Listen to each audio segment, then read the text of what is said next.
Hello, everyone, and welcome to episode 35 of the smobcast. So last week we had Fino over here, and we had a grand old time. But this week all we have is Rio, and it's such a sad day. Unfortunate. My apologies to everyone else. Yeah, Wow, the disrespect, bro. yeah. Holy shit. But one of the things that we were talking about last week, like right at the very end, you guys may have been jump scared by him a little bit. Constantine made a bit of a comeback.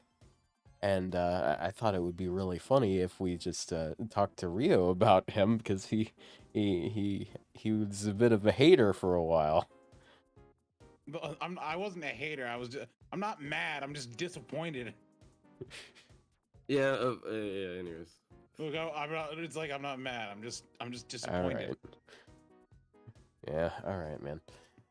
So, anyways, what happened to Constantine that gave him such a revamp? So they didn't touch his skills, of course, but they gave him an NP upgrade, and his NP upgrade is kind of nuts. In my opinion, it is actually just like a cracked upgrade. Because, like, before it used to be 30 to 50% Buster for himself for 3 turns, 1 Invuln for 1 turn, 1 hit of Invuln for 1 turn on himself, and then 5k damage cut for 1 turn and 100% defense for 1 turn for the whole team. But they updated it. Now the Buster is team-wide, which honestly, it made a lot of sense for that to be the case to begin with. And honestly, if that's all it was, I still think that would have been a pretty decent NP upgrade. Because, like, 30 to 50% Buster, and you can get it, like, on every NP. It makes him pretty similar to Himiko in that regard. But they went way further with it. They changed the invuln, so it's not 1 attack, 1 turn for himself. It's actually 1 attack, 3 turns for everyone. And it stacks with other invincibility, which is a kind of a new effect for invuln. Because we've seen it with Guts, but we haven't seen it with Invuln before. And then they added NP damage on it as well. So now he is just like crazy for some peak damage buffing for Buster at least. So it's just kind of nuts. It's what I'm like. I remember. I know because I know we've had this conversation before. I've said before. They need to make his Buster, AOE. That'll give him at least some kind of purpose. And then they did that, and then they did more than that, which is crazy. The thing with Constantine now is like he became the biggest peak damage buffer for Buster MP damage. Basically every TA guy on my timeline has already MP5'd him. I have not because I'm poor, but also I feel like his situation to use him in that respect is a little bit more complex or rare than any other supports because he's not dying and no one on your team is dying the turn he uses the MP. So you have to bring him in on the final turn. But that's also the turn you're bringing in Oberon. So that means to set it up properly, you have to have both your other supports die during the previous turn. So which Crane cannot happen, or Crane. Crane So- and then someone dying. So It just makes it a little like harder to pull off. But outside of that, right? That all being said, actually, that's more so in a situation where you're trying to kill shit fast and all, min-turn type situations. I think this is just gonna help him a lot, and really in just general play as well, because it means his NP is a lot more worthwhile. I think it helps his general play more, way more, because like his survival skill was never a bad thing. It's just that was all he did, and so I'm like, there's better options.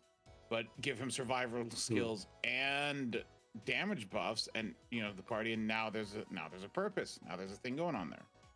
Like his survival was never an issue, and so if you want a tanky Buster team, why not? Why not run him with that? Yeah, like, and the fact that they made this invuln AoE. It's so crazy to me, because that means, like, almost nothing can kill you for that turn. Like, the only thing that can kill you, it's either buff removal or something that has both Invuln Pierce and Defense Pierce. Like, it's just complete protection for that turn. I also like that since it's one attack 3 turns, what you can do, you can use this skill on that turn.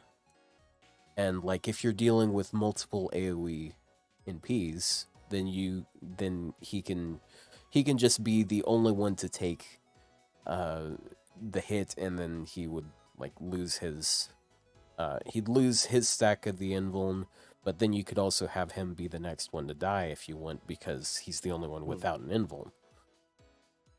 So like it makes like it really just rounds out his gameplay, I think. And then it's just like it does. It's so good.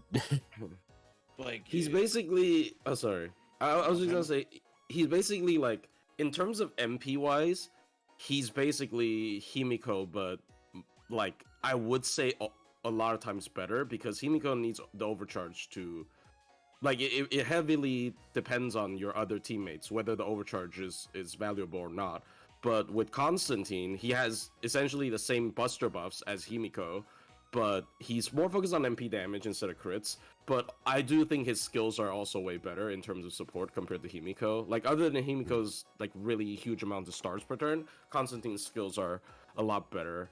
I feel like the role that people really liked Himiko to fit, which is just a sustainable support that buffs the team's buster, as like a just sustainable support. He fits that role a lot better, in my opinion. Like, he probably doesn't live as well as Himiko, because, you know, he even has a taunt or whatever, but like he protects the team better, right? Which is I think is a little bit more valuable. I mean, if you taunt him on the turn that you're using as MP, he's not gonna die. Yeah, you can use time that as well, exactly. And a couple other things to note is, I mean, y'all probably saw the invul is stackable with other invul effects, such as illusion, and they specifically coded it so it has lower priority. So if you have any other one-turn invuls, it will shield this one regardless of your cast sequence. I tried it. So even if this will always come later because you're MPing and the skill comes first, but this will be protected if you cast illusion and the MP on the same turn, which is really nice. I was messing around with him and Tonliko, and Tonliko's Invuln gets eaten first, and then the turn ends if she's not hit again. She still has the Invuln. I'm like, that's great. I did try to do the Herc thing with him. Still not enough. That challenge, that advanced quest is so like anti-stall. Like, okay. You just stall 12 turns. So the way you beat it is you bring 1 DPS and then 5 taunt people with Volumen. Oh yeah, I saw that video. Oh yeah. I guess, but like it's not stalling like the traditional sense of like, for sure. I'm gonna like my Castoria and my Castoria with Proto Merlin and like a DPS or something like that. For sure. Like his thing where he like consumes stacks at a higher rate. Yeah, he has anti-Castoria tech where it's whenever he hits you, he reduces your defensive buffs duration, but it doesn't reduce it to 0, so it doesn't straight up remove it if it's like an illusion. But like if he hits you twice, your assault and defense is just 1 turn. So it's really funny that they're doing this kind of anti-tech, I guess. But yeah. Yeah. Anyways, if it wasn't obvious, Plushie's feeling a little unwell, so this might end up being a bit shorter of an episode. But and I end up yapping for 2 hours. It's just usually how it goes. But we got a few things to talk about. For the most part, it's just like a couple servants here. But it compelled me to roll on his banner, and I managed to get him, but I have like nothing when it comes to Rider gems.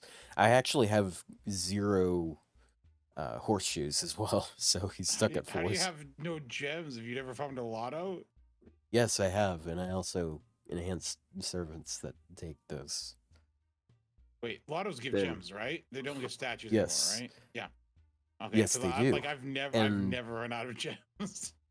Considering how every he doesn't every servant rainbow apple, bro. Oh, yeah, you gotta like, spend your same quartz to farm.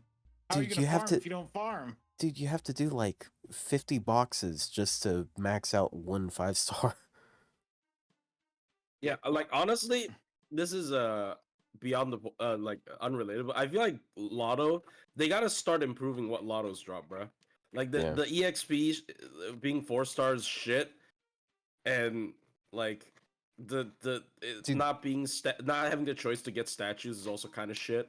Like I don't know. Skill gems are like the only good thing in a lot of these days. That and maybe FP, but FP is FP, QP. You know, I mean, materials. But the thing is, like, if you want QP, it's way less efficient than like the daily nodes, even when you don't have half off AP, because you get almost as much from one box as you do from 40 AP. Yeah, but it's a matter of you getting the other stuff if the other stuff is valuable to you. Yeah, but like I mean, like, you do 4 boxes. I mean, you do 4 runs and then you get like a box, versus you do 1 run and you get over 4 million QP just for free. Like, I I don't know. The materials it's are important because the material efficiency is the real thing there.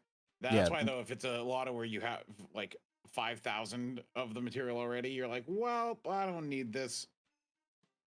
Yeah, me with my like 1,300 stakes. I've got like, I think it's stakes that I have like way too many of.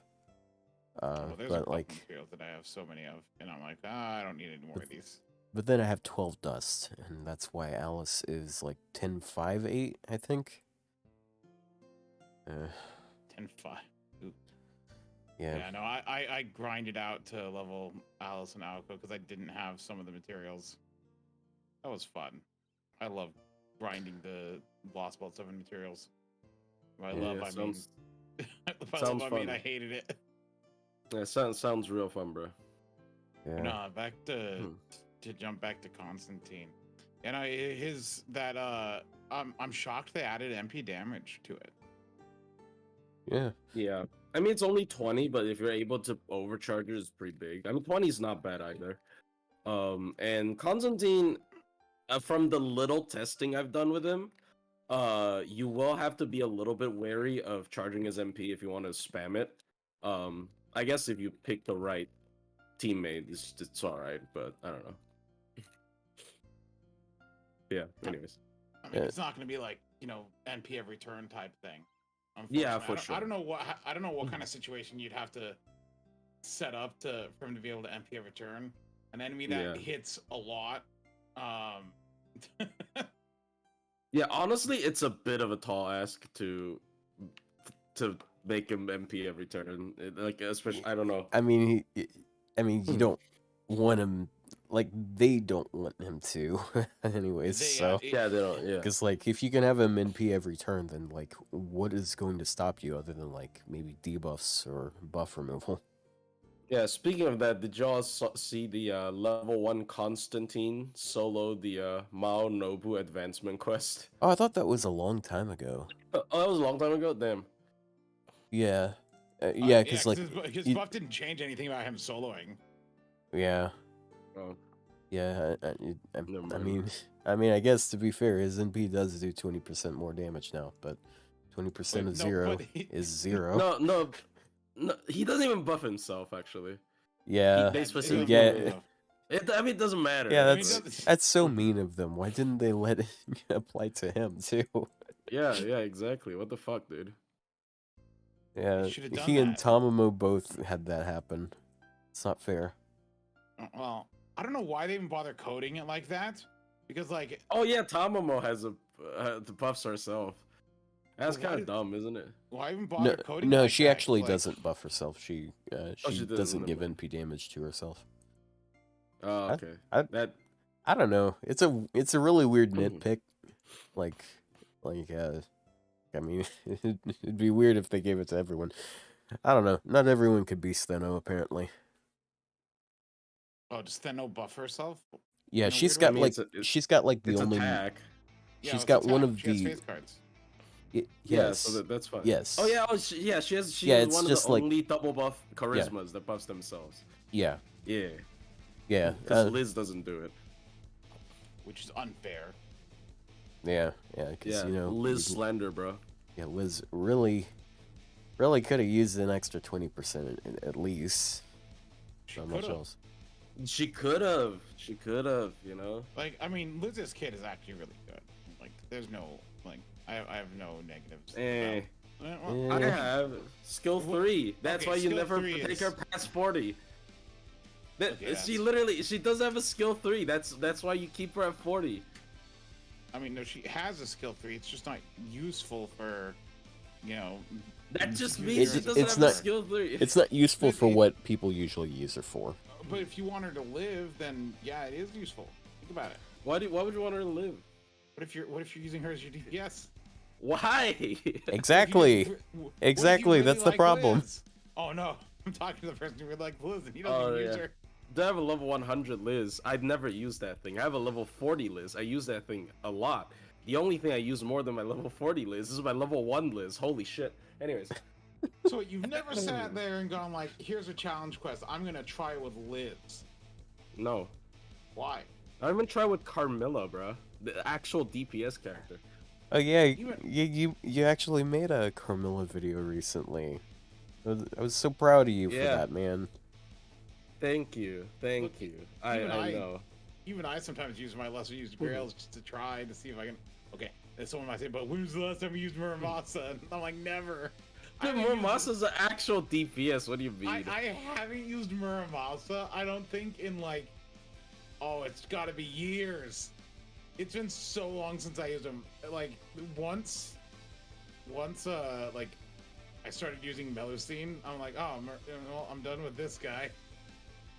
Just gonna point it out. I have a level 80 Salieri, both on my NA account and on my JP account. I have not touched him in like at least a year. Why would you grail him on 2 accounts if you weren't gonna use him on either? Because I like him, but he sucks. Yeah, well, I mean, Thank you. I like Say, but she sucks. But I still force her. Yeah, but she's a 5-star. She's a decent. She's a decent 5-star versus a not very good 3-star. Like, hold on, like even the Salieri fans.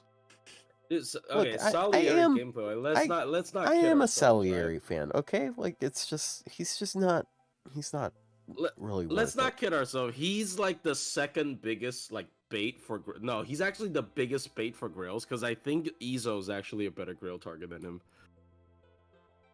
Oh yeah, he's actually he's actually one of the biggest like baits for like, oh my god, grail. Lol. See the thing is, it's like he's an AoE Arts Avenger, but he's not like a heavy NP hitter. Because like all of the other ones that you'll see in that variety are higher rarity, so they actually have decent NP damage. But his is just like kind of meh. And like even if he has, if you 120 him and 2k follow him, he has almost 15,000 attack.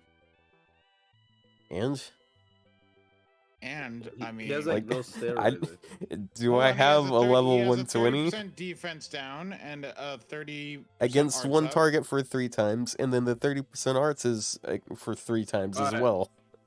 How much attack does a 122k foe?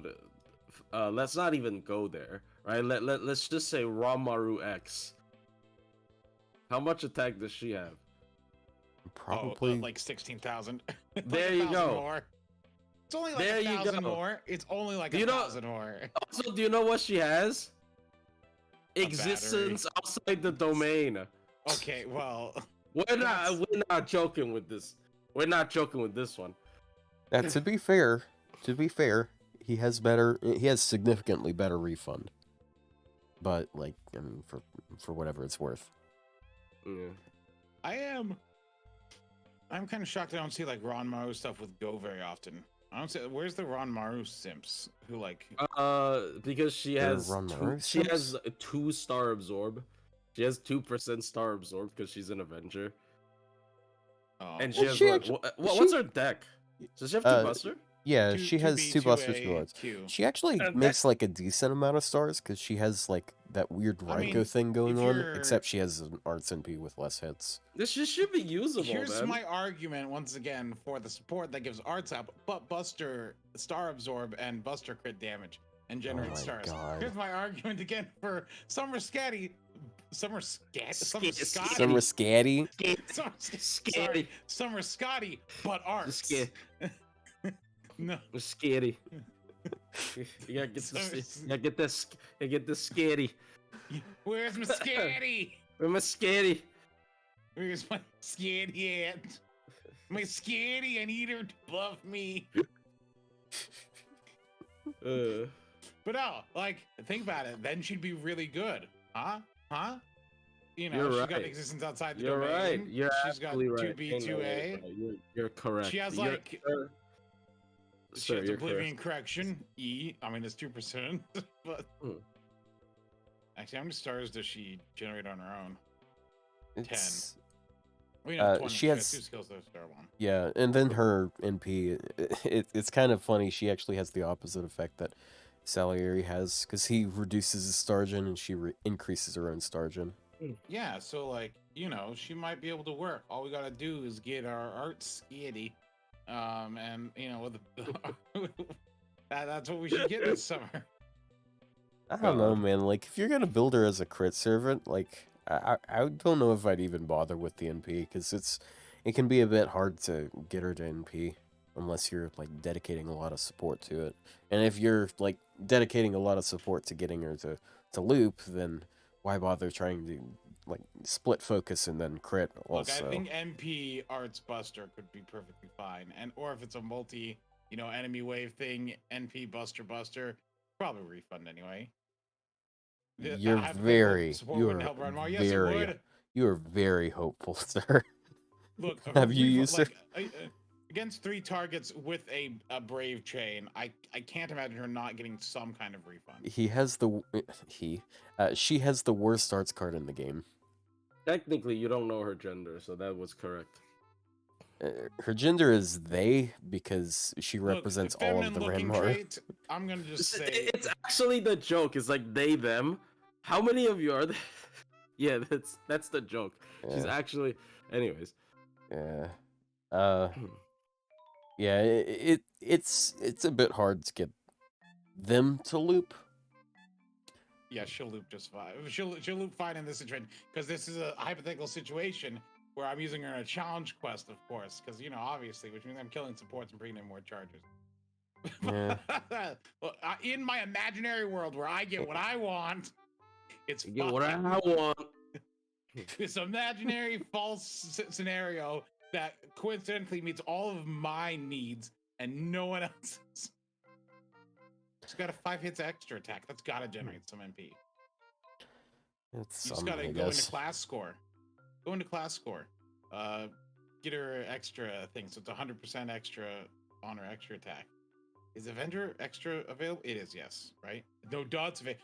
What a dumb question. We just had OC2. We just had Donkers, bro. Donkers, yeah. So I rolled Donkers just to put in my second archive. So I saw this conversation pop up with some people a couple days ago. Like, now that we've got now that Constantine has been buffed, who's the worst writer? Like 5-star writer, and people were people Skandar? Just worse SSR, which I will I don't know, fall back people... to. I think Iskandar's pretty bad. I think Iskandar is so overhated. Like, I don't think he's amazing. No, he's got I believe it's the second highest out of trait in P damage for AoE. I'm pulling up the MP Buster damage chart for the proper team comps and looking at it. For the proper team comps. Okay, that's all right, man. It's just like without help. Because of that. Without help? Oh. Yeah, without help. With help. Hold on. It's why would it be different? Why would it be different? Okay, I know why it would be different. So he's pretty good for multi-core situations where you don't need more charge. Because he does enough damage that you can use him on neutral at certain waves. It's sort of like the Korean Dark situation in that way, I guess. Like if you're up against Earth, but like he's doing enough for neutral, so you can use him against like Lancers or Riders or whatever. And then he also has pretty decent team buffs, like between the attack and. I pulled up the spreadsheet with those Buster teams, and he's not even on here because there's no 3-turn looping comp with him. Yeah. He just can't do it. He has no battery. And you need like at least, I think it is 10% at minimum, or maybe 20%, so you can like use double Oberon. It's 10% because you have to use double. You have to use both of the first skills for Oberon, so that's 40%. And then you use oh gosh, that's terrible. He can't even loop. So you can do a setup with like Summer Chloe, but it is very copium. Ew, that is the most open. Yeah, I never want to think about Summer Pro setups because you're talking like, because you're then at 4 SSRs and an SR, like in K scope and a K scope, and like what events are you running? At what point is efficiency? You have to like think about your efficiency of like farming, your AP, and like I mean, at that point, just go Hapatrot. She's gonna do more damage in that same situation, honestly. Yeah, but Hapatrot's good and free. But yeah, I think Scandar gets too much hate. Yeah. No, I don't think he gets hate. I just think no one talks about him. Well, dude, a couple days ago, people were talking about him, and he was getting too much hate. Because the conversation is now, okay, they fixed the worst SSR. Who's now the worst SSR? And so people are thinking now, like... Oh, so people are thinking, is it him? Which I think is too much hate. But, like, is it too much hate? Like, who's worse than him? I'm gonna be honest, I just hate I hate that conversation in general of, like, worst SSR, because there aren't really any bad SSRs. Like, yeah, there were. Constantine was bad. See, like, you can make them all work. Like, cause, like, even if, like, we're at a point, like, even if it's, like, a support servant that doesn't have an offensive focus, because they're a 5-star, you can make them a DPS. Because they have higher stats, and, like, you're able to just supplement their lack of self-buffs, and, yeah, like, people DPS with Merlin, you can DPS with Castoria, of all things. But, like, yeah, it is dumb, but, like, since they have the higher stats than, like, lower star stuff, like you can't, it's harder to brute force Phantom into doing damage, for example. I've seen some people say, oh, it's Artoria or Maid Alter, and I'm like, people just say that because her buff sucked. She got that skill buff that does nothing. Yeah. But like, I don't think her kit itself and her like stats and everything are actually bad. Like, as far as a single target quick rider, I don't know. Like, she's got a a short cooldown quick up. She has attack and quick up already. I got one for you. What? Is what I hear people say all the time. Miss Crane. Oh. Yeah, but that's just ignorance. Oh. Like, Miss Crane is the servant who I absolutely hate, but at the same time I need her. because mechanically she's Miss annoying Crane. to use. Because I don't min turn. I'm not joking. You're not joking. I kind of don't want. I kind of don't want to go get in that can of worms. I think even if you're not mentoring, there is a tactical advantage to Miss Crane. For sure. Because like because you can even use her just to move someone in safely. Like, you know, because she taunts the other two people. And like, if you want to move someone in safely, I think people assume anytime you have tactics, you're trying to midterm, which is not true. Just because you thought out how to just because you have a game plan, right? Doesn't mean you're min turning. Yeah, exactly, man. Yeah, dude, Plus, she also has things like targetable instinct kill immunity. Imagine thinking while you're playing this game. I know it's a struggle. It is like having a thought is hard. I don't like thinking. Imagine thinking when you can bring Castoria. Exactly. Why would I need? And then you go into her advanced quest to just get shit. I didn't think of it, man. Poor Castoria. Hopefully they do that in the future for like story bosses. Wow. It's just like this. Yeah, we really need that. Barely any 5-star. I can't think of any 5-stars that don't have a pretty good use case somewhere. Like I mean, there's none that have object like. Yeah, even Iskander is like his kit's just normal and he doesn't do anything special, but it's not. Yeah, like I wouldn't say he's a failure. I did consider Constantine's kit kind of a failure before, which is why I was able to easily say, you know, he is the worst. But like, I personally like don't like Ivan. Why do I hate Ryder so much? Why do you not like Ivan? You like think, person? I just as a character, yeah, sure, but like. I mean, like, I don't know. Like, he has his buff removal resistance, but I'm just not. He has buff removal resistance. He has buff removal. Sorry, he has two anti-traits. He has buff removal. Sorry, buff removal. Oh. I don't know. He has invul. I don't know. He has debuff cleanse, right? I don't know. He has like 2. He does. He has debuff cleanse, then anti-lawful and anti-chaotic, 30% battery. Yeah, before. Upgraded MP. It's amazing how bad his first skill was. His first skill was like MP generation and remove debuffs. And then they made it MP generation, a battery, anti-lawful, and chaotic, and remove debuffs. It's like, it's a good buff. But like, man, just for buff removal, like, like there's better people to use. And he's just not the type of servant I would throw at things. So I just am so... Dude, his first skill... unconcerned with him. Like, that skill was, like, it has a really low cooldown. And it has so many good effects. Like 50% NP gain is a lot, especially since he already had like pretty solid arts cards and stuff. And I don't think Ivan's bad. People just bring him up as like a good one. I'm like, because like I don't know, the hardest time. Dude, have you seen how big his ramp is? Like what? His ramp, like okay, so. Oh, his Buster, the Buster yeah, ramp the Buster resists down. Yeah, so it's 30% for 3 turns. Yeah, 30% like if you can instead spam his of 20%. MP, it gets pretty good. Yeah. Yeah, I mean, it's pretty common for it to only be like 10% or 20% these days, but like 30%. And then it's also really easy to get him to spam his MP. I mean, it is the thing with the Lost Spell Kings are all, except for Qin Shi Huang, are pretty decent. I'm not jumping off the hate train for him. He's if I can't hate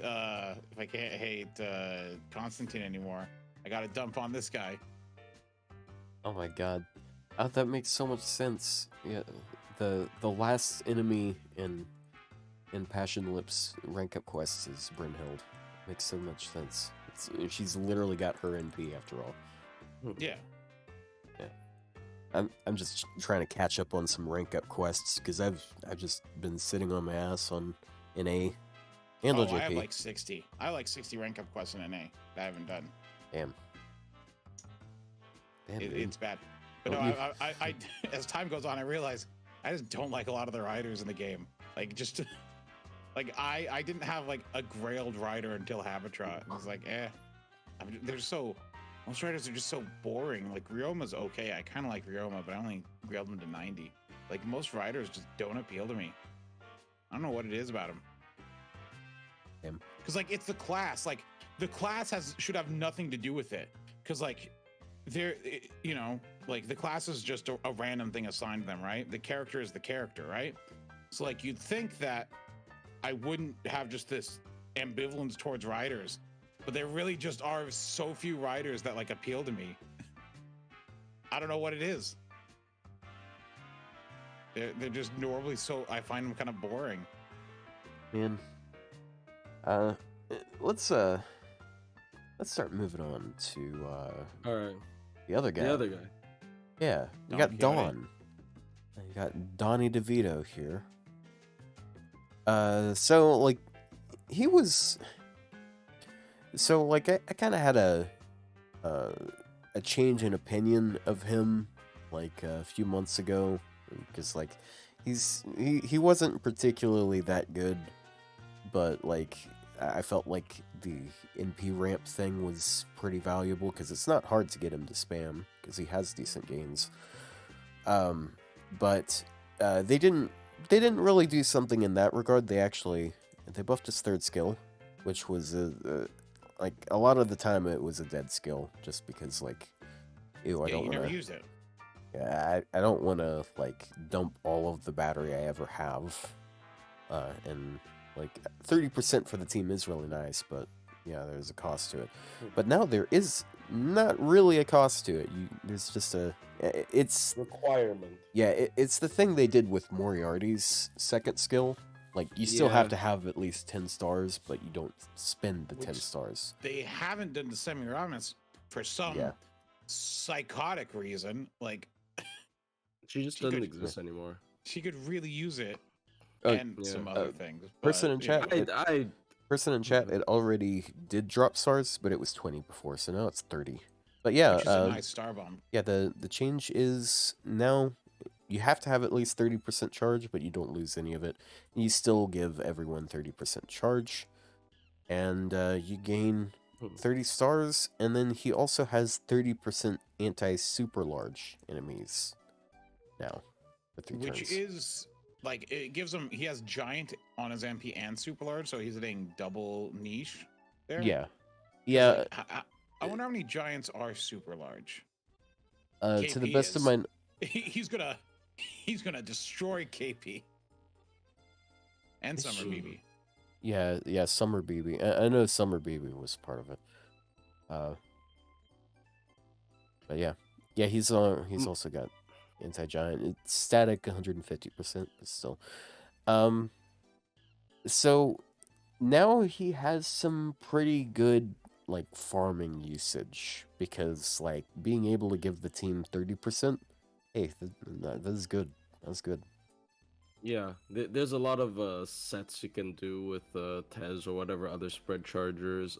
He also the thing with super large, like it's not a tiny it's not a big amount of PMod, but it's really common in mid bosses. Like a lot of mid, like wave 2 mobs, if they're big, those are super large. Yeah, so yeah, just look at them, because it's like the dragons, Guda Guda, it's the Nobus, the Treants or whatever they're called, and like Minotaurs, and like the snake things that drain all your buffs. These are all giant here. Yeah, and some of those are the same ones. This is super effective here. And then this is SE. This is better. And this is super large, which is there's a lot more. Jeez. So yeah, like most of the mid boss want random trash, like the Hydras, the fucking the Sphinx, the boars, the dragons, the Kamazots, I guess. Let's see, the Cerberus, another mid boss. Even the look at the little soul conglomerate things. Like, what are they called? Wait, hold up. What is? I like from Summer 8. Only the Bernunos is there, but not the other two. He's the only one that's large. That's super large. The other two, no. I mean, and Nunos is there, but I don't see C Nunos. I see Bernunos and Sir No, he's up there. Oh wait, is this ocean one not there? Yeah, I don't see the ocean one. That one's not super large. Oh wait, no, it is there. Never mind, it's at the bottom. Oh, I guess they are there. They're just harder to see. Disrespect. Oh, Typhon's there. Typhon. Yeah. So, oh yeah, the Nue, the other Oni that drops Burning Heart. Like most of the mid, but big Ghost. Like most of them are. I'm not saying like he's always going to be enough because he's still hitting neutral if he's not hitting archers, but like that's a lot more like stuff to hit. So Yeah. I like that buff a lot. I think it's a very significant farming buff. Over, I mean, it's still useful in challenge quests, but like I don't know. Yeah. Mainly a farming buff. The main thing I would see him in is you could definitely use him as a wave 2 single target in like a dual core with an arts servant, because like if the event C is like 50% charge, then he can have 70 starting. You know, he can spread 30 to the rest, get 30 more from Castoria, so he'll have MP ready for turn 2. Then the other servant takes care of the other 2 waves, and he knocks out like the middle one or a single target one. Yeah, and there's a couple different things you could do. Even if you don't have a starting charge CE, like he has charge per turn on his second skill, and if you max his pen, that means you have that battery on turn 2 regardless. That is true. But I mean, then you still got to charge him up some other way. Like, unfortunately, he does not have any other like self-instant battery. Yeah. I do wonder if they ever went back and buffed him again, if they'd buff his skill 2 to give it like an instant battery. Like imagine if they buffed it to give him like a 30% instant battery. I'm gonna be honest, I kind of expected them to competent. I kind of expected them to do something like that. I mean, that is the thing. That was my opinion before. It's like, I'm like, I know his kit seems terrible, but I feel like it was intentional because it's Don Quixote. That's what he is. So like it's lore accurate, and if that's the type of character you're like, that's fine. Like it's okay to have a character be bad intentionally. I think if that was the intent, but it probably did hurt his usage. Like I mean, so I fixing it, I guess, is good in the end. Yeah, but I guess don't make him too good. Don't make him too good. He is lawful good though, so if you want to bond him up in JP, they put out a new CE that specifically targets lawful good. Oh yeah, that was a thing. I forgot about this. God. Anyways, yeah, that's a weird one. They're putting out these weird like specialty listings of CEs. They give like 20% bond up to specific niches. And there's gonna be because they ran out. It's because they realized that people were tired of the like give you 2% QP and 2% master XP and 2% bond and 2% friend points. Yeah, those mixed garbage. Yeah, like no one liked those. Yeah, and the 20% one. So like, yeah, if you're targeting someone and you really want to bond them up, it really does help. Like, yeah, it makes sense. And then like they released the living human one right before is the there Mario any collab. lawful good living human?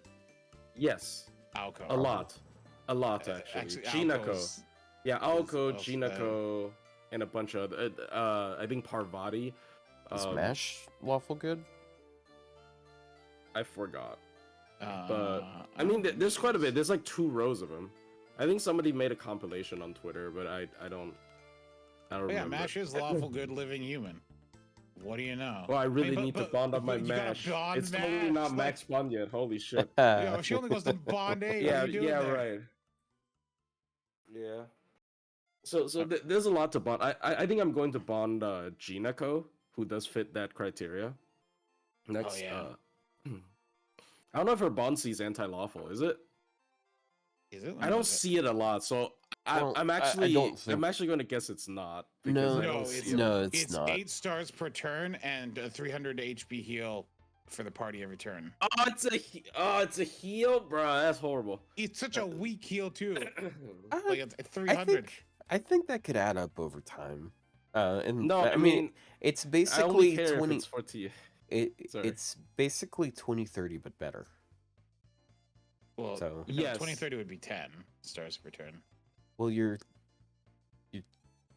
getting more stars from her first skill. Is there I think Van Gogh's is 2030 but better. Van Gogh's does something more, doesn't it? I think it's 8 stars though. Yeah, it's right? 8 stars, but it does more than just 8 stars. Yeah, it's 8 stars and increased party critical damage by 15%. Yeah. It's okay. I don't see it used that much, but like usually you would just rather give it a starting charge and have her MP twice in rapid succession. That probably it gives you more stars and more crits. Like the C is just like a tiny MP, right? Like it's like a very diet version of her MP. So you'd rather just bring a starting charge C to actually get another one of her MPs. I kind of get the logic there, but it's nice. It's not. I think it's I like decent. I like kind of different Bonsees, unlike most of them. Which actually, speaking of that, like Jane's Bonsee, I need to get that in NA. Jane's Bonsee is so good. It's a 20-star bomb, but it's a 4-star CE, so it's like cheap. And that's what she wants. And now with her buffed first skill, like it's super easy to get 50 stars opening with her. Damn. Which they've revamped older bots. No, they're never going to revamp them. I still think that they should add a method to just be able to equip bomb Cs separately from normal Cs. You know? But that would just make most servants feel really shitty though. Because like most servants have such garbage bonsies that's barely a buff, and then for certain servants it's just literally a completely different servant. Who does it? But like, I mean, outside of like ones like Herc and stuff like that, who does it completely change? Summer Kiara. Yeah, there's a good few that have Guts CEs, and like Guts is just like that can be a huge game changer. Tyra just gets a passive 30% extra MP damage up, and Guts. Oh, dude, Galatea's would be so funny because it'd just be dabbing on Vlad, because hers is Guts, and she already has a stackable Guts, and then it's 20% charge for the team every time Guts procs. So that, that would actually be really good for her. Like I mean, it's never like something worth bringing over a normal CE, but as a passive effect, that'd be really good. So there are also a lot of Bonsees that are very shitty. It's like a very shitty effect, but it also comes with a 30% MP damage buff, like just passive. So that would also just make some servants have like higher base MP damage, I guess. So it would make Alice, like, because Alice, it's the debuff immunity when she got substitute up. Oh yeah, it would make Alice kind of stupid, wouldn't it? Sojiro would get a Guts. Yeah, Sojiro would get a Guts. Oh wait, that actually might be a bad thing for him though. Alco would get an extra Alco. Well, that's why I said like make it equipable, not make it like make it a passive.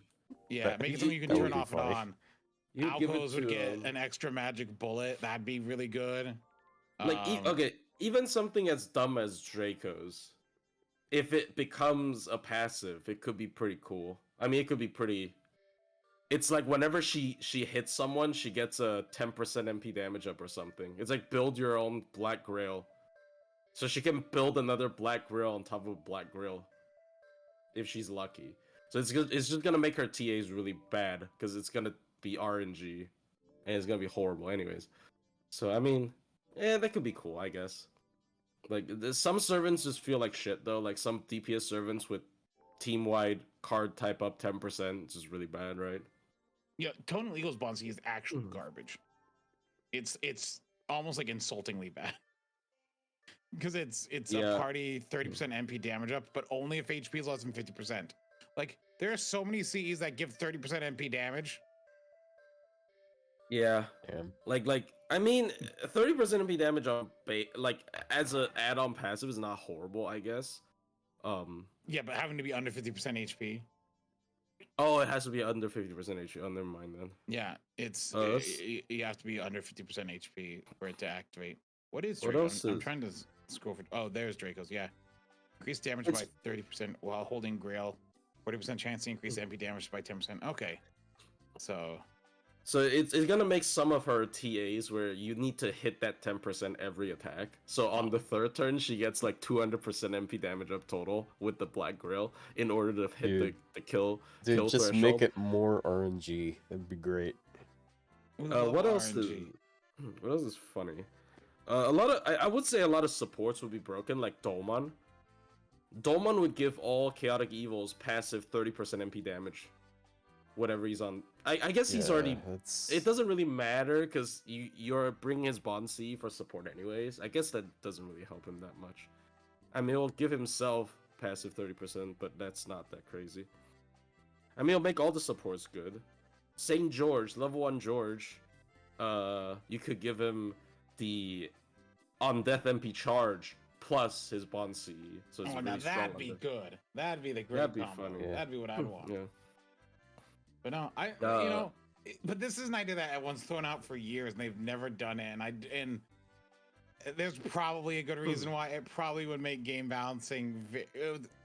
It would probably throw the game balance way off for some servants.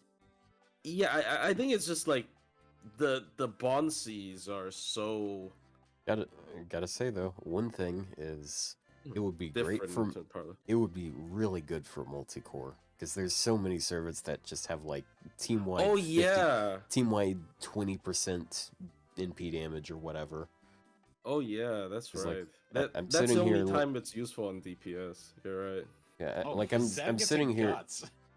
I'm sitting here like looking at my Ibuki in this farming setup, and I'm like, dude, that's like I think it's 20%, either 20% or 25% buster for all. Oh, wait, it might be 30% buster for all divine servants. So if you pair her up with some other stuff like isn't Korean Dark divine? Yes, she is. Okay, like that, and then like maybe another Saber Ibuki. That's just gonna be like really good. I got one. Arcoid. Whenever you're in Millennial Castle, party MP damage up 25%. That's pretty good for multi-core. Oh, that would be. That is pretty fucking juicy. 25% MP damage up as well, because that's basically no condition. I mean, all of the Koyan, all of the meta supports, right, would be great. Who else would be funny? Vargas would just make her tankier because it gives her a chance to restore more HP when attacking. Yeah, she gets an HP buff every. Like she has a chance of getting an HP buff every. And then she also has doesn't she have an NP damage buff on top of that? Yeah, I think all of the Fairy Knights have like a now base I'm curious. 30%. Miss Cranes is to increase MP generation of costume owning allies except self when she's on the field. But after she uses her MP, is she still considered on the field? I don't think so. So like, I don't know. She has she's just gone. Doesn't she have a passive that affects as a backliner? Does she? I think she has like a Stargen or something.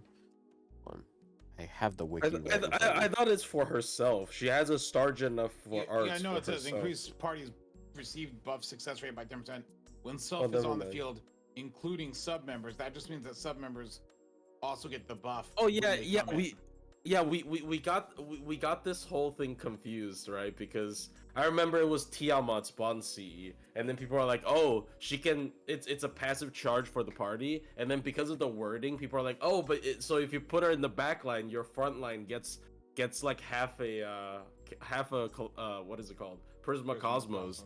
But it doesn't work. It's just weird wording. Or people were like, "Oh, that means that the people in the back line will also get charged, so they can come in." Oh yeah. Charge. Yeah. That also doesn't work. My thing back then was like, I'm like, no, I'm like, it just means what every other one means, is that when the sub member comes in, they get the buff. That it doesn't mean that it's active at the time. But just don't word it that way. Just say on the field. Just oh my god, whatever. But like, I get that's a. Hey, why the wording was there? But like, I wonder if there is ever. Yeah, the wording's stupid. Will there ever be a servant that gives buffs that affect people even in the backline, do you think? That affect people in the backline or from the backline? I think affecting people in the backline would have to be very specific effects to actually have any use. But if it's... Oh wait, no, that's scary. So if you buff people in the backline, doesn't that mean you can infinitely buff stack them? Well, you already can. But like, it would have to be things like, like say like a charger that like gives charge to the entire team. Like it's like a spread 30 charge, but it is. Oh, so when they come 30. up. Yeah, so when they come up. So when they come up, have 30% more charge. That could be Crane's buff. Dude. Whoever switches up in her place gets a charge or something. That'd be cool. I don't know. This is the Bonsi they should have given Crane. Okay? Like, it shouldn't have been this dumb NP gen stuff. It should have been a Star Bomb, and then also a Star Bomb on exit. True. I think that's cool. I think like that would make so much sense with how she works, because that means she can immediately get her NP, and then she can leave, and then you get stars for the next. You can plug her back. If she came in with 20 stars, you know, you'd have to use the charge thing and have the taunt thing, but like it would be an easier method, because I think the worst part of Miss Crane is when you build a team and you click start with the fight, you go into the fight and you realize that you did not put any star generation in the team and you have no stars, and you're like, wait a minute. Or you're like me and you're like, you just have completely forgotten Melt's first skill. And I build a team and I'm like, yeah, I'll just use Melt's, first skill to get stars and then Miss Crane. And then I'm sitting there looking at it and I'm like, wait a minute. Like, I'm missing stars. I think this reminds me of a really funny thing where Summer Scotty getting a costume last year was a Crane buff because her Star Bomb was 15, right? Right. So it wasn't enough.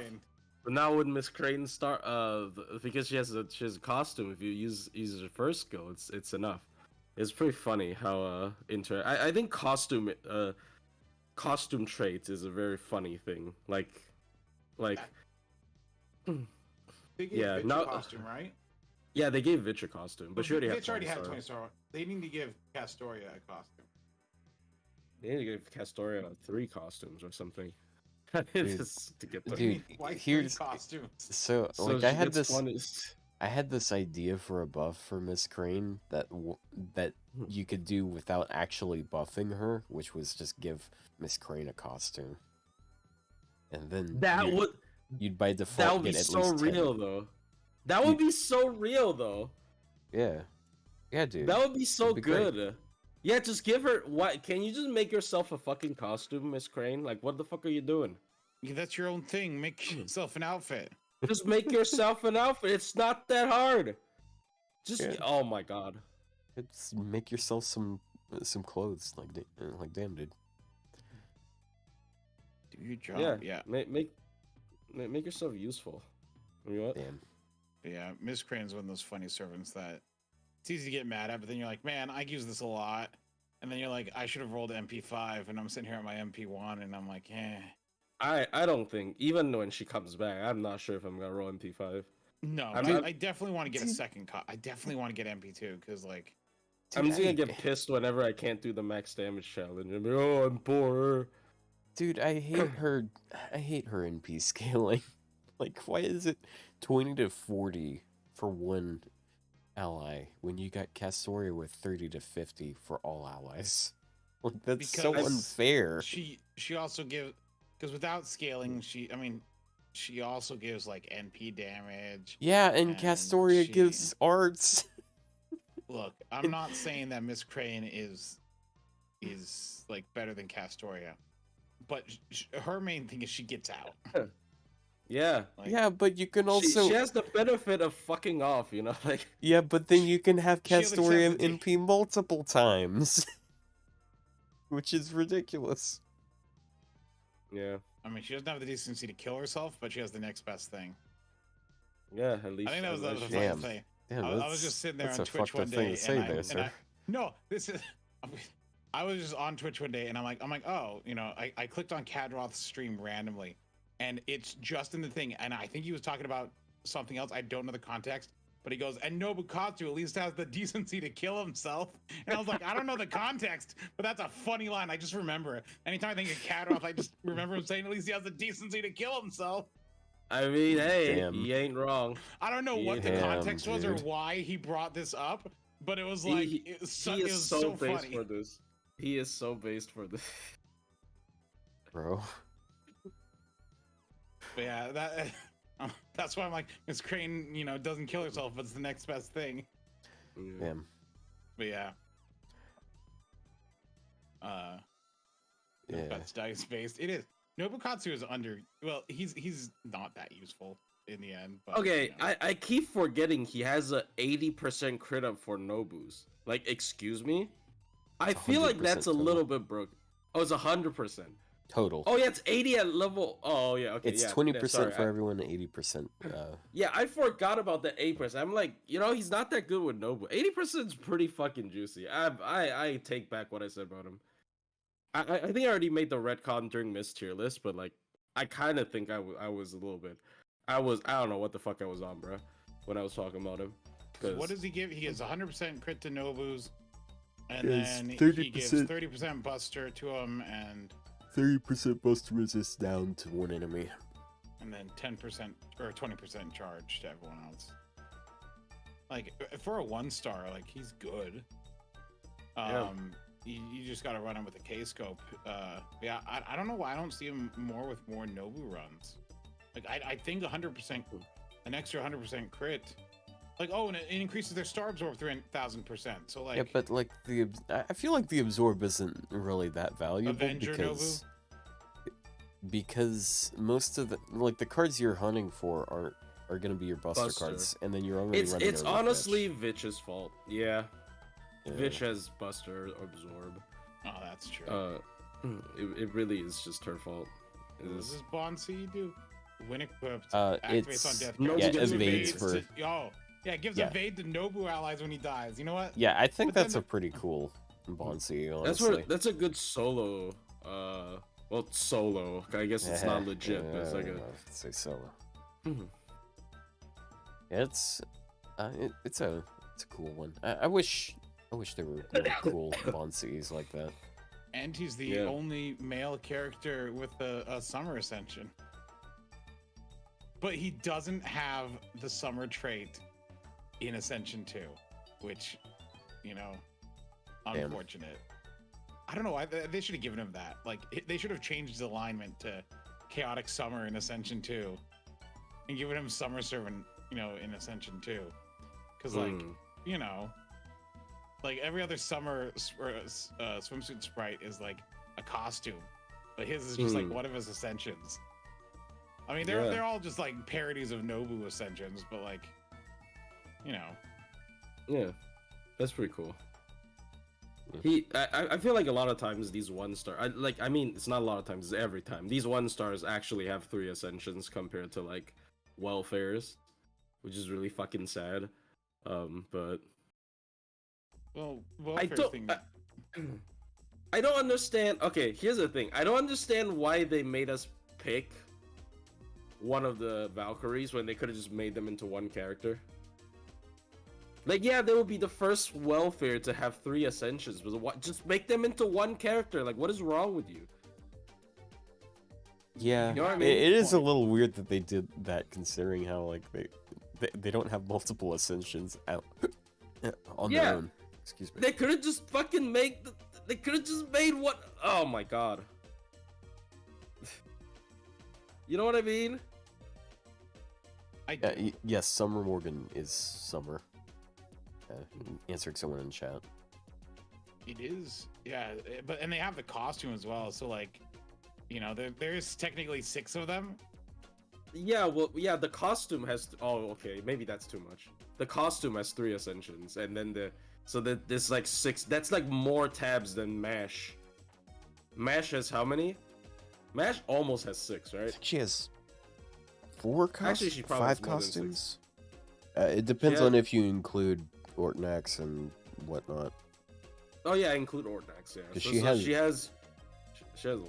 Yeah, she has like 3 of her own ascensions, and then she has 2 Ortnax, and then she has like 2 Summer, and then 1 the Miss Crane event. The important question: which Valkyrie is the best one? And this will end friendships. I don't know. I chose the black hair one, but I don't actually have any certain preferences. Yeah, me neither. Like, wait, which one did you choose? I think I picked the blonde one. It's a shame she doesn't quack, though. I like that she quacks when she's a Lancer. Oh. Wasn't that the one that voices Aqua? Maybe From I think so. I'm pretty sure that's I'm pretty sure that's the Valkyrie. That's the Valkyrie. The best one. No one else has said it. Is Ulrune, the green-haired one, the costume version from Hilder. The green-haired one? Yeah, the green-haired one. Dude, nobody likes green shiny Pokemon. You know, like there's a reason. Like, what's that? Why do people dislike that one? She's okay, but she's green. She's got Rayquaza hair. She's green. It's not a look. There's a reason people don't like Dragonite shiny. All right. Wait, she really does. Oh my god, I can't not see it. This is Rayquaza. That is how it's pronounced, right? Rayquaza. It is Rayquaza, actually. Okay. Because she has the little horns. On I had a childhood friend gaslight us into thinking it was pronounced Rayquaza. No. Some people do say that, but it's fine. I actually think it's Rayquaza because it's supposed to be Quasar, so I think it's actually Rayquaza, but I could be wrong. Yeah, no, the green hair one's the best. The green, so I'm just gonna, yeah. But yeah, I think Rayquaza might be, but yeah, Rayquaza is easier to say. Hold on. But all the Valkyries are just Nasu OCs from some other thing that he's like, what if we just put him in FGO? Yeah. Yeah. All right, chat. You're going to understand what I'm saying here in just a moment. Okay, Legends are Arceus shouldn't be Arceus. Please don't say Arceus. I don't know why it hurts me. Look. I don't know if it's Arceus, but it's Arcuade. Arcuade. It's the same picture. It is Rayquaza. No. No. They all have those little wing things on their head. Yeah, I know, and so does Rayquaza. But she's green, and I thought green with yellow ribbons and stuff. Oh no, it's literally the same picture. It's Rayquaza. Oh no. Yeah, but not as good. I mean, they are good, but like, I wonder, are they gonna add him to Evocation? Do you think? Yes. Why not? They are. It is almost 2 years. Oh my god, Power World. Anyone remember that game, Power World? Power World, yeah. Yeah, because it's Pokemon with guns. Anyways. Crazy. No. Wait, they all have. Oh. Yeah. I thought they all had different max bond. They do have different max bonsies, but they all do the same thing. Unfortunate. Even their pens are the same, I think, which is because like the Mechaliz don't have the same anti on Appen 3, but I think they actually have the same Appen 3s. Moemon in real. What is Moemon? It's probably just Pokemon, but probably humanified. Is that? Oh, gross! Stop trying to have sex with Pokemon, that... guys. Oh. It's not right. You need help. No comment. Oh no. Plushie, what do you? What do you mean? What am I? What do you mean? What am I? What are you? I said, what are you revealing to us here today? Are you once again admitting to truly actually being a furry? No. Dude, if I was a furry, I wouldn't not like this, all the others. This would turn all the Pokemon into humans, which is not furry. So, anyways, why are we talking about this? I don't know. I don't know. Get to this topic. I said Rayquaza, and then like it just spiraled over to furries because, of course, it did. True. Okay, I can't wait for the plot twist where Otto ends up being. He probably is. Otto probably has some weird, sick fetish that he doesn't expose himself. Which, by the way, I haven't exposed myself. I just get accused of things. Well, you heard it here. He likes exposing himself. No. Damn. That's crazy. Oh boy. No. His Hakenden starting this week. I think so. I think it's starting like right after the other stuff is over. So like I think that's tomorrow night. What is It's a Hakken dog. doing? It's a dog It's event. the Bakken Bakken. event, also Oh, the known as the Bakken event Tamatomo today. event, because Oh, that's the fuck. only servant people care about in this event. Wait, is Tamatomo added in that event? Yeah. Yes. Yeah, like 3 days in. It was on a Sunday as well. Dude. Hacks, that is an accusation. Look, Hacks just said you have an egg laying fetish, Ryou, which is not true. What the fuck? That is What the fuck? decidedly not true. What the fuck, base? What? What? What? What do you mean base plushy? Awesome. What? Not the egg fetish yet. Look, I don't have one. All I was saying is I saw people talking about it once in a thread, and I was like, that's a weird thing to talk about. I don't know what's going on, man. Anime girls laying eggs, you'd be like, that's weird. No, have you guys seen the dude? What is the anime called again? Interspecies Reviewer. No, Where there's a penguin. Where there's a penguin. I love the part where Funimation had it and then they got rid of it because everyone realized, oh shit, this is basically just porn. The Buki came from an egg. Bro, there was a penguin that laid an egg in public, and then she fucking auctioned it off. Bro, let's not. Hey, how about instead of that, let's talk about some interesting discourse that we had, or at least it's not you a guys discourse. It's not a discourse, all right. Dude, so I need to interrupt. I was doing my dailies on NA, and I got one daily gave me a black grail, and the next one gave me a heaven's feel. What does this mean? How? Wait, what do you mean dailies gave you a black grail? You know, the daily poll. Daily singles. Daily single. I was like daily missions. Like, what the fuck are you talking? No, they give me a black grail and a heaven's feel right away, which is okay. funny.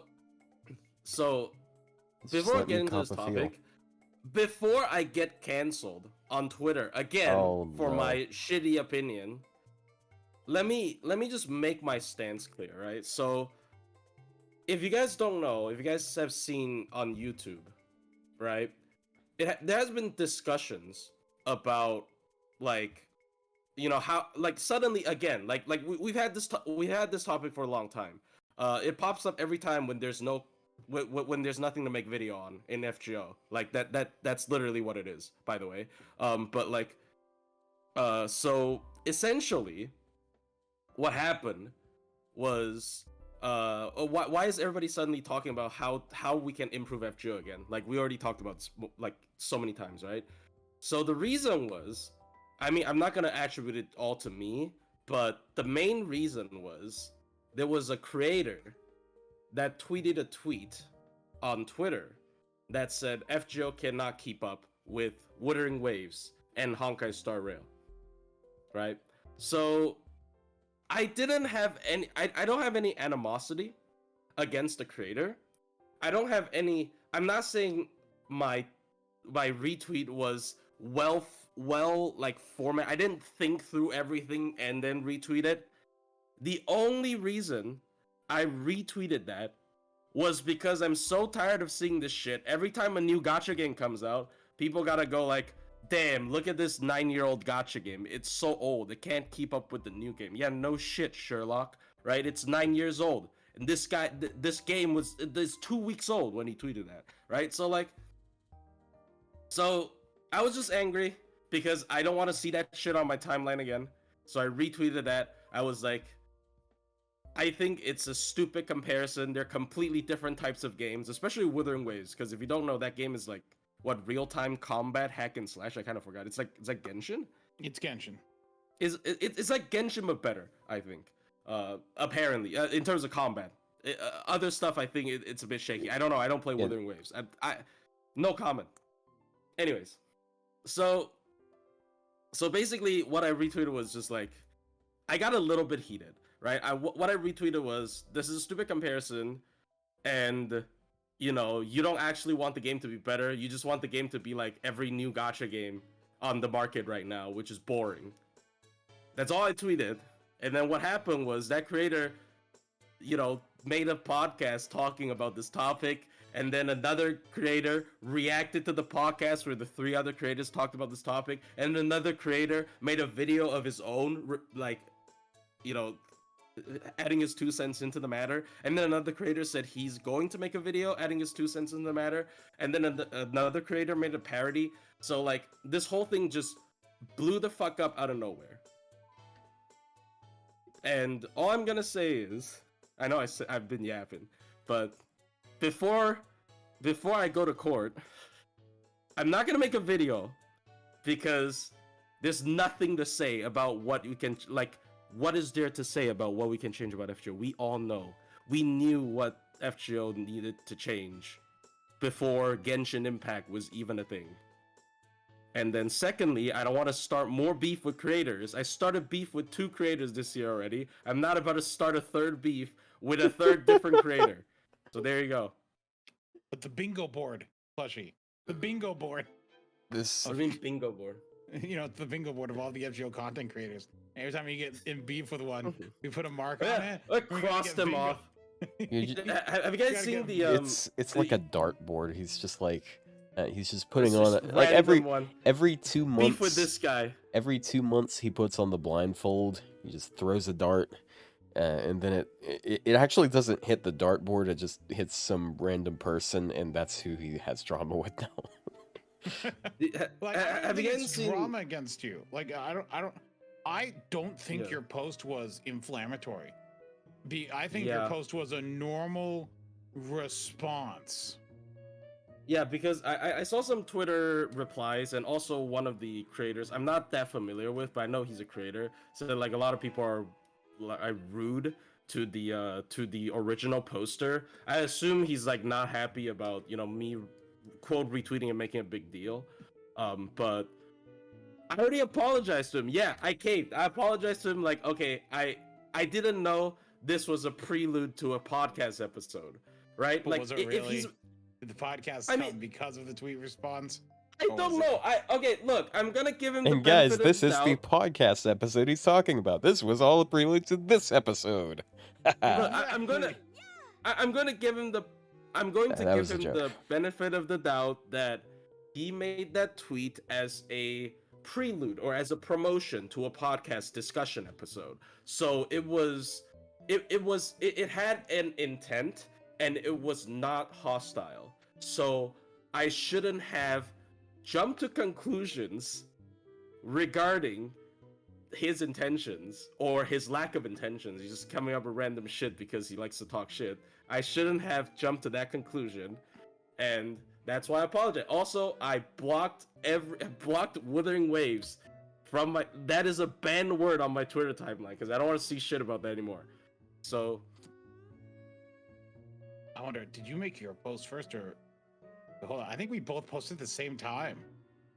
Like, because I responded. Yeah. I responded to his post, but I didn't quote retweet it. And because I was like, what do you even mean by keeping up? It was about at the same time, I think. And yeah, they were within 10 minutes of each other. But I did it as a response, and you did it as a quote. But I think quote retweets are fine. Quote retweets are when you want to show the people that are following you, hey, this is my opinion on this thing. That doesn't mean that you're. I don't know why people think quote retweets are an attack if they disagree with you. Like, I see that on Twitter all the time. If someone quote tweets me and they disagree with me, I just think they want to share their opinion with the people who they are in communication with. And so that is why? What... Because this like sort of implies you want your fans to go attack him. So does it? In hindsight, I don't. It's Twitter.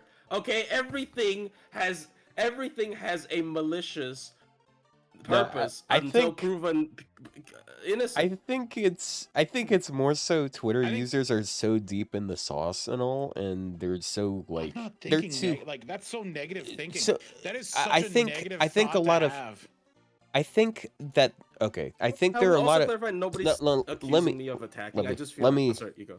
Okay, let me clarify. So I think there are a lot of people on Twitter that are too far into the social media game where they think that every little thing has meaning, and like every little action has an ulterior motive, and it's just like and people can't see things not meaning anything anymore.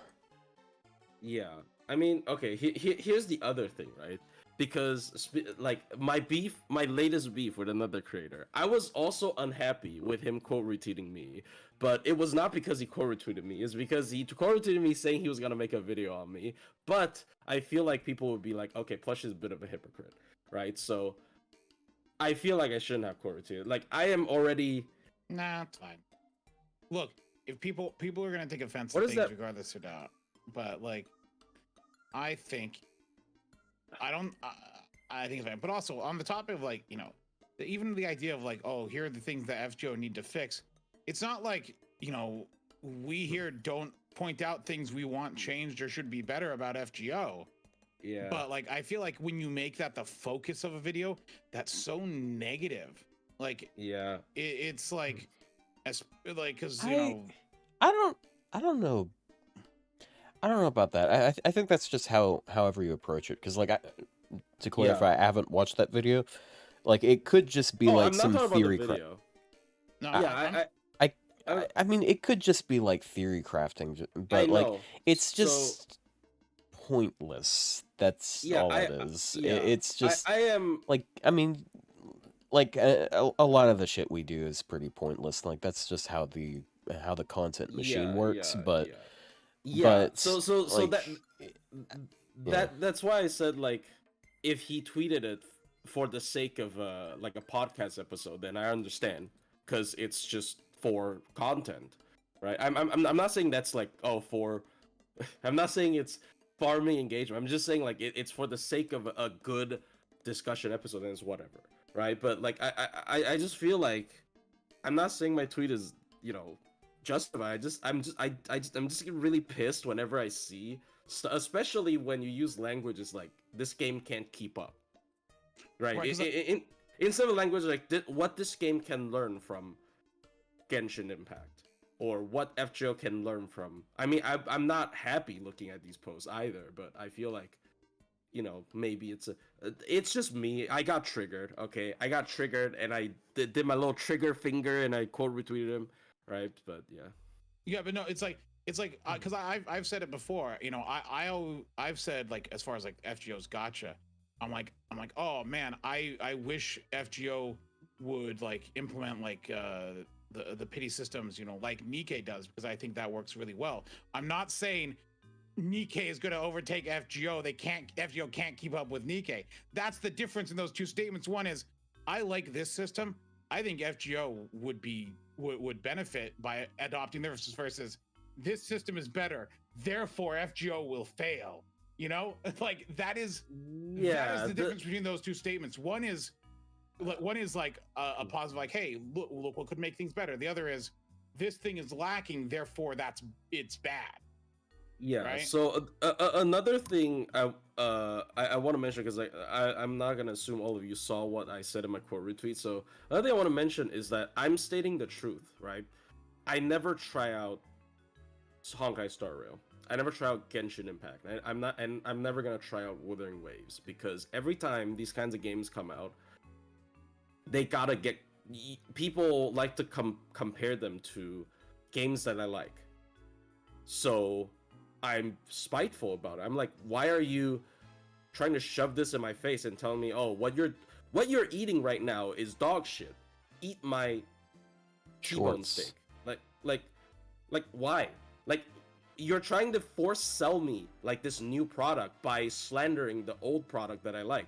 So I'm not gonna try your product because you're annoying, right? You're a dickhead, right? So like, I'm saying the truth. The only reason why I don't try out Star Rail, I don't try out any MiHoYo games, is because I've grown very sour from all of these tweets being like, oh, this new game is the FGO killer, right? This new game is the whatever the killer, right? Like even they're infighting now, right? Like Wuthering Waves is the Genshin killer, right? So like it's I know Wuthering Waves is not a Miho game, but it just pisses me off whenever I see something like it's like Power World, right? Like, oh my god, Power World is so good, it's killing Pokemon.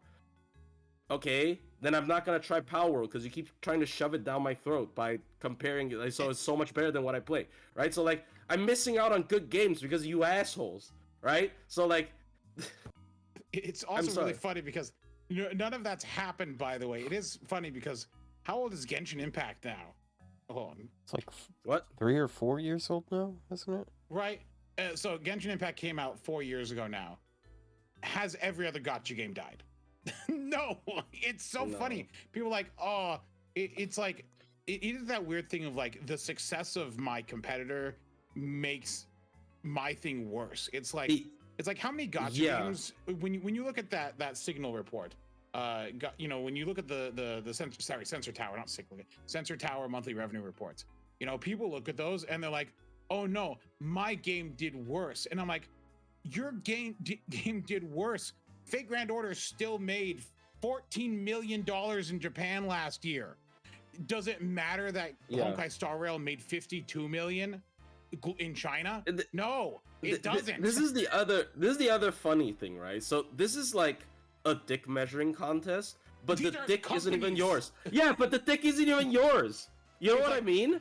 It's like, okay, so like Arcanite's Global in May made 2.8 million. It's like 17th on the, it's like not even 70. It's so far down on the list. But Arcanite still made 2.8 million. Did it cost Arcanite's $2.8 million to run in the month of May? No. Yeah.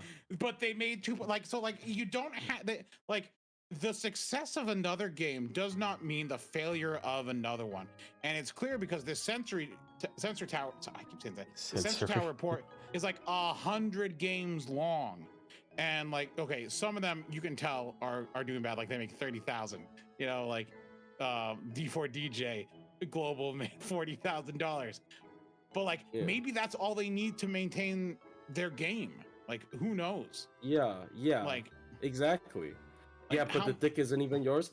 That is such a true statement, though. Like, people love to have dick measuring contests online when, like, nowadays, when the dick isn't even yours. You know what I mean? Like, you didn't, like, oh my god, Genshin Impact made so much money. The only thing you contributed to that success is you wasting your money on it. You know what I mean? Like, every time FGO shoots to #1 whenever a new character comes out, it just reminds me that, oh yeah, I bought, like, 3 packs.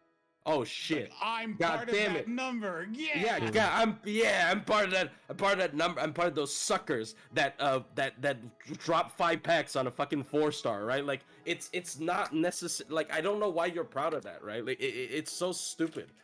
It's I don't know. It is just it's a bragging contest. It's not even your thing. No, it's like damn, this scammer scammed me for $10 million this last month. Oh, that's nothing, bruh. My scammer fucking scammed me and my grandma for $20 million each last month. Holy, you suck. Did you see how much scamming? Like, you look at, like, April, Genshin Impact made $120 million. Like, congrats, they scammed a bunch of people. It's like, and does that make my scam? Like, I don't know. Yeah, it's just like, my scam's better than your scam, right? I don't know. It's a gotcha game. It's a scam. We are willingly complicit in a scam. And, but you know what? That's fine, but that doesn't mean I need a... It's a fun thing to look at, but it's not... I don't know. Maybe I'm just triggered. I get pissed off by this also, stuff. Also, I'm looking at it. As I mentioned, like, Arcanate's 2.8 million. I'm looking at May. If you look at Global, they made, like, 44 million because they put out, like W Alter and stuff like that. And then, like, just... It made so much money. It's like #4 on the global list right now. That means Arcanites, of course, is better than every other game because Arcanites in May made more money than Fate Grand Order. What bear came out in May? One of these games. Oh, it's the fucking violin character. No, but I don't have a lot to say here. In Global, it made like no money, but like in JP, where they came out with W Alter and stuff like that, it made so much money. W Alter's out on JP? Is it JP or China? I don't know. No, that's China. That she just came out. Walter China. White. Walter. Walter, Walter, yeah, Walter. Yeah, and like, oh my gosh, all these other failing games like Umu Musume only made 10 million. Blue Archive Global made only 10 million. Like, oh no, Only they're 10 failing. million. How much did Azure Lane make? Azure Lane? Oh gosh, where is it on here? Azure Lane made 9 million. It's failing. Oh man, like, it's still putting 9 million. Look, I don't know how much Azure Lane makes. They make a lot of porn though. Holy shit, they make a lot of porn. That game is just fucking porn. Yeah, it is the funny thing. It's like, look, like FGO isn't going anywhere because FGO is still pulling in consistently 20 million a month. Like, I'm sorry, a company, you know, that's still, you know, 200 plus million a year, and it definitely doesn't cost that much to run. You know, it's, you know, they can, I mean, it does bring up the conversation of, well, if they're making 20 million a month, do you think they could afford some more improvements? The answer to that is yes, and that's the conversation. But that is the conversation. That is a conversation inside of FGO, and I don't need to go point at Genshin Impact to say to point out why. So I'd like to bring the focus over to like the original question. Like, what exactly is competing? What does it mean to compete with another game? So I did actually get an explanation from one of the replies because I did argue back and forth with like it's very healthy discussion. It's not like we're not screaming. Okay. It's not a screaming contest, right? But like so his explanation is, I mean, it makes sense, right? It's like players only have this much time to play gacha games, so people drop FGO to pick up a new gacha game, for example, right? So that is a direct competition between like if I dropped FGO just so I have more time to play Honkai Star Rail, then that is direct competition, right? So I mean, it's true. I actually don't think that's how exactly it works, because when if you're a dedicated FGO player, how much of your time is spent playing FGO? Well, see, that's the thing is like. That's true. You don't need to spend that much time on FGO. Yeah, time is a factor though, because that's why Genshin Impact and Honkai Star Rail. You know, I've played Genshin Impact at launch. I played the beta of Genshin Impact, like early ones all the way through. I played hundreds of hours of Genshin Impact, but like once it actually was launched, and same with Honkai Star Rail. The problem is the amount of time I had to dedicate to like getting in there and doing stuff was just too much for me to want to bother to stick with. The game, they were entertaining, but the amount of time and like tedious things you had to do just wasn't enough for me. Whereas like, FGO, if I'm not doing something for a day, I don't lose out by just going in, clicking a few buttons, passively as I'm like at work. I can literally just while I'm at work doing other stuff, boot up FGO and just passively like click through Bleach Earth Quest 3 times. And I've essentially done all I need to for the day and then log out, right? Like, I think that does show passive. Like an interesting trend how like I wouldn't say every game, I would say like it's a very interesting game, a very interesting thing only present in Chinese gacha games. So from my they want your time. No. From my brief like my not very deep understanding, I feel like Chinese gacha games are console games. Like, if you look at Korean gacha games, right? Let's not talk about Japan ones.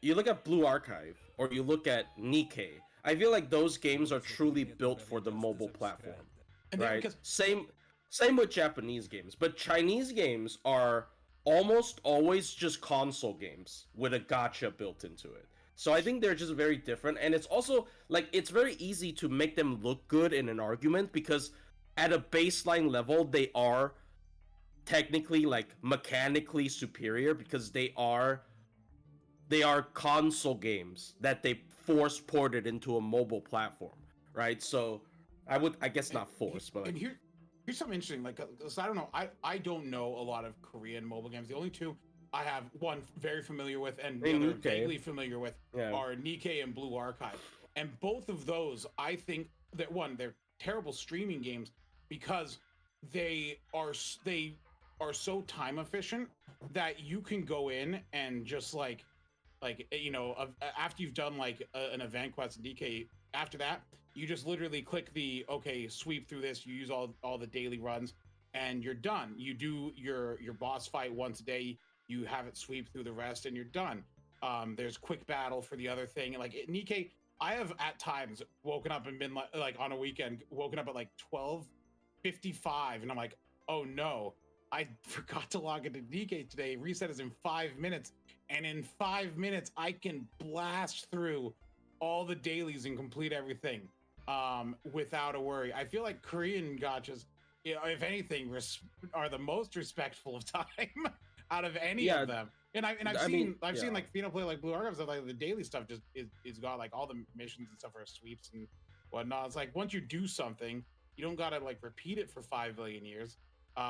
Which is why people like say for FGO, oh, we need to imagine the box counts if you could sweep an FGO on a lot of people go crazy. It was like 1,000 per. Like I just fucking let it run. I mean, people with FGA basically do that, but but it takes time.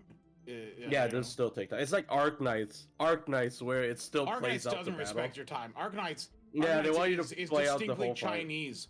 And I can tell that because I have to let it run through the thing. And then like on this event rerun that recently happened, they didn't even add this time 6 run. So I had to sit there starting every single run every time. It's like as the game has to stay open.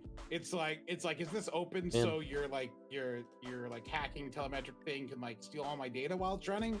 It's like it's to the Chinese government. Like no, it's open because you're not playing another game.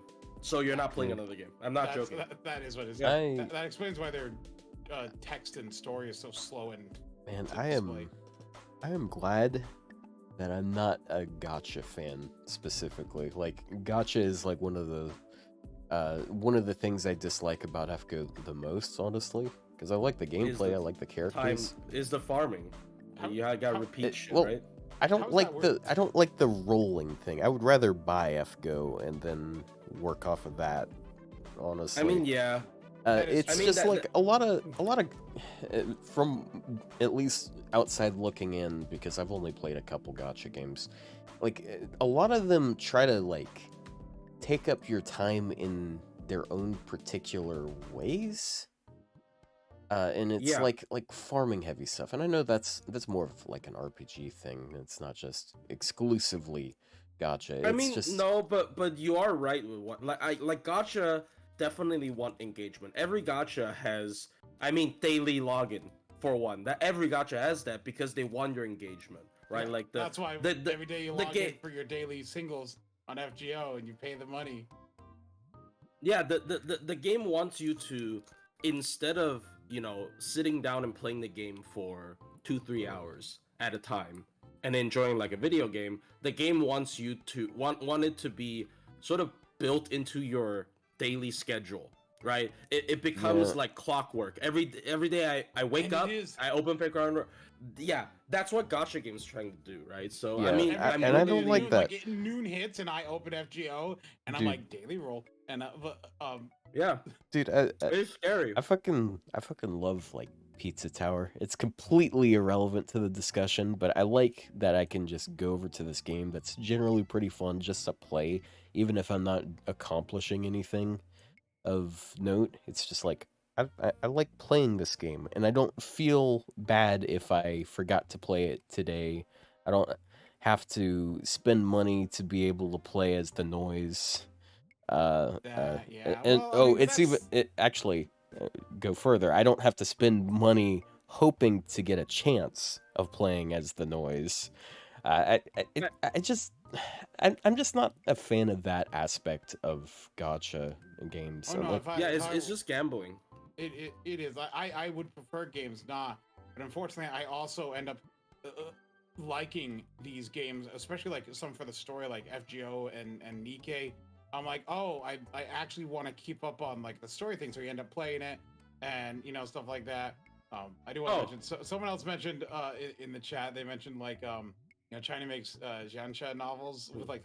I don't know if you've ever looked like on like translation sites like novel updates and like where they like people like translate like light novels and stuff like that. But the Chinese ones, you can tell if it's Chinese if you see chapter 4000, and it's like some of them are like chapter 12, chapter 21. of this translated like web novel, and then you see one that says chapter 4572, and I'm like, that's Chinese, because no Japanese or Korean web novel goes to chapter 4000. Jesus. Yeah, only One Piece. They're just so long. Anyway. So I'm completely different from you guys. I love gambling. Oh boy. I mean, actually, like, I get, like, I get the fun of it. It's just no. If I don't gamble for a long time, I have an itch. That's why I shiny hunt. Because it's like gambling. That's called an addiction. I am. I actually read a book because I actually went to a medical bookstore. I'm glad you read a book. I went to a medical bookstore because, you know, I buy my textbooks there, and there was a book called, I didn't end up buying it, but I read half of it at the bookstore. It's called Signs of Addiction, right?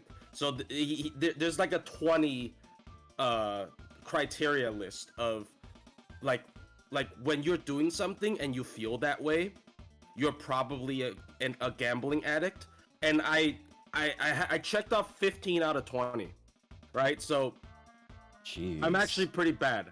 I'm actually pretty bad into it. I am almost a gambling addict. Almost. Yeah. There you go. You're only 75% of one. I fall into. You just have to worry about the other 5. Don't get there. You're just mostly there. Like, I feel like if I just didn't care about like the story of some of these games, I wouldn't ever spend. The problem is I get like attached to things, and then I feel like I want to make sure I have the stuff, and so that like made me NP5 also... Constantine. No, I don't need MP5. I have some self-control. Thank you very much. I have tried. Yeah, see, I'm not MP5. I didn't even pull for Constantine. I am so proud of myself. That is like a someone about to. Okay, I'm not gonna say that's mean. It's like an alcoholic not having a beer for a day. You know, like that is the other 5 are like, would you sell your house and family for a living pool? No. Okay, but look, here's the thing, right? I don't think I am actually. I'm not like out of control. I feel like I'm better recently. Am I? No, I'm not. I fucking MP5 Murray Alter. Never mind. Shut up. You guys keep going. I didn't even do that, man. What was the last? I did that. Like, it's been really nice this month, because of the rerun, and like in NA, like I didn't really roll, you know, Moriarty or Charlemagne, and in JP, I had all of these MP5 already, so it's been like I haven't had to like, you know, pay money to FGO for like a month now, aside from buying the dailies. Yeah, I haven't whaled. I haven't rolled, I should say, on FGO since Alpha, I mean, and Alice. Since Alice. I mean that makes sense though. Right. I mean, it has just been a month, but next month I don't either, because Lilium Harlot is. I have Draco at MP6. Like, what am I gonna do? Oh yeah, like, I actually have both of them at MP6. Don't fucking. Both who? Tiamat. Oh, I don't need to roll Tiamat. I am staunchly in the camp that Tiamat is overrated. Damn. I think she's overrated and underrated at the same time, because nobody talks about her challenge quest, and everybody only talks about her farming. I think her challenge quest powers is a little bit underrated. She's fun. I like her sustainability and whatnot, but in farming, I find her annoying to use. Also, every time she uses her MP, it sounds like a doorbell's going off, and I don't like. And like, then I can't tell if my doorbell's or MP. Like, and like, you're like, oh, I gotta check. Bro's a recovering gambling. Okay, so it's either I gamble or I play Pokemon ladder and I scream because I got unlucky. That's the funny thing, right? The only time I don't like to gamble is when I play a competitive game. I guess that's not funny. That's normal. That's called normal. God. You guys should go in his Discord and watch when he plays Pokemon. It's bad. Good time. I mean, it really is bullshit. It really is bullshit, right? It's a 90% accurate move on 2 targets. The chance of it missing twice, missing both of them at the same time, is dog shit. Anyways, I actually don't know much about Pokemon, but I still sit in there and listen. I'm like, yeah, it's interesting to see, stuff sometimes. But see me being angry about it. I just don't know about Pokemon, like, because I know how to play Pokemon. I've played Pokemon. Like, man, I'm not thinking tactically on there. I mean, you don't have to. I haven't played a Pokemon game like actively since college. And by college, I mean my first semester of college. So that was like 2017. So it's been like 7 years. Just don't use move with low accuracy. Bro, Bleakwind Storm, there's no replacement for that. It's just, they make inaccurate moves too good that you're forced to run it. Otherwise, you're at a severe disadvantage. Did you never play Scarlet and Violet Auto? Scarlet and Violet? No. It's a disaster. It's a fun game, but it's terrible at the same time. I hate it. I think I enjoyed playing it, but I just would never go back because it's so technical. I would not play this game if it wasn't for the PvP.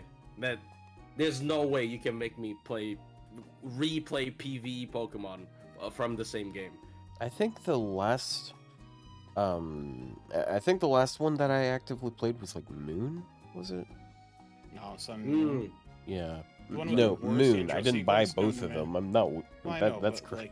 That would be weird. It has the worst intro sequence known to man. It takes like 4 hours to get out of the tutorial. I don't even remember much about it. You gotta respect the Polynesian culture, bro. What do you mean? I don't. Oh, look. Yeah. I play Fate Grand Order. I don't respect cultures.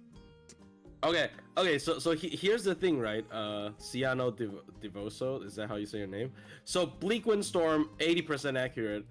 AoE. Hurricane, 70% accurate. Single target. Air Slash, 100% accurate, but it has a chance to flinch. So it's all RNG moves. Literally, it's all RNG moves. It's bullshit. Anyways. Yeah. Keep going. These are all indeed Pokemon. Yes. Yeah. But no, yeah, I was saying. I play FGO, so I don't have to respect culture. That reminds me of like I play Ultra Moon? I don't think I played Ultra. I might have played Ultra Moon. Ultra Moon was bad because it tried to like redeem the mother character.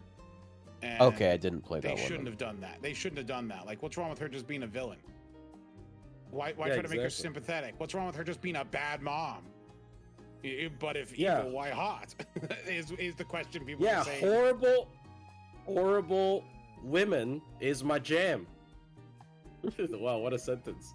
Horrible women is my jam. He loves jam.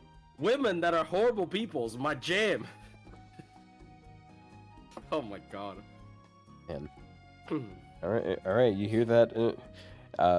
Audience members, if any of you are horrible women, you may or may not have a chance with the plushie.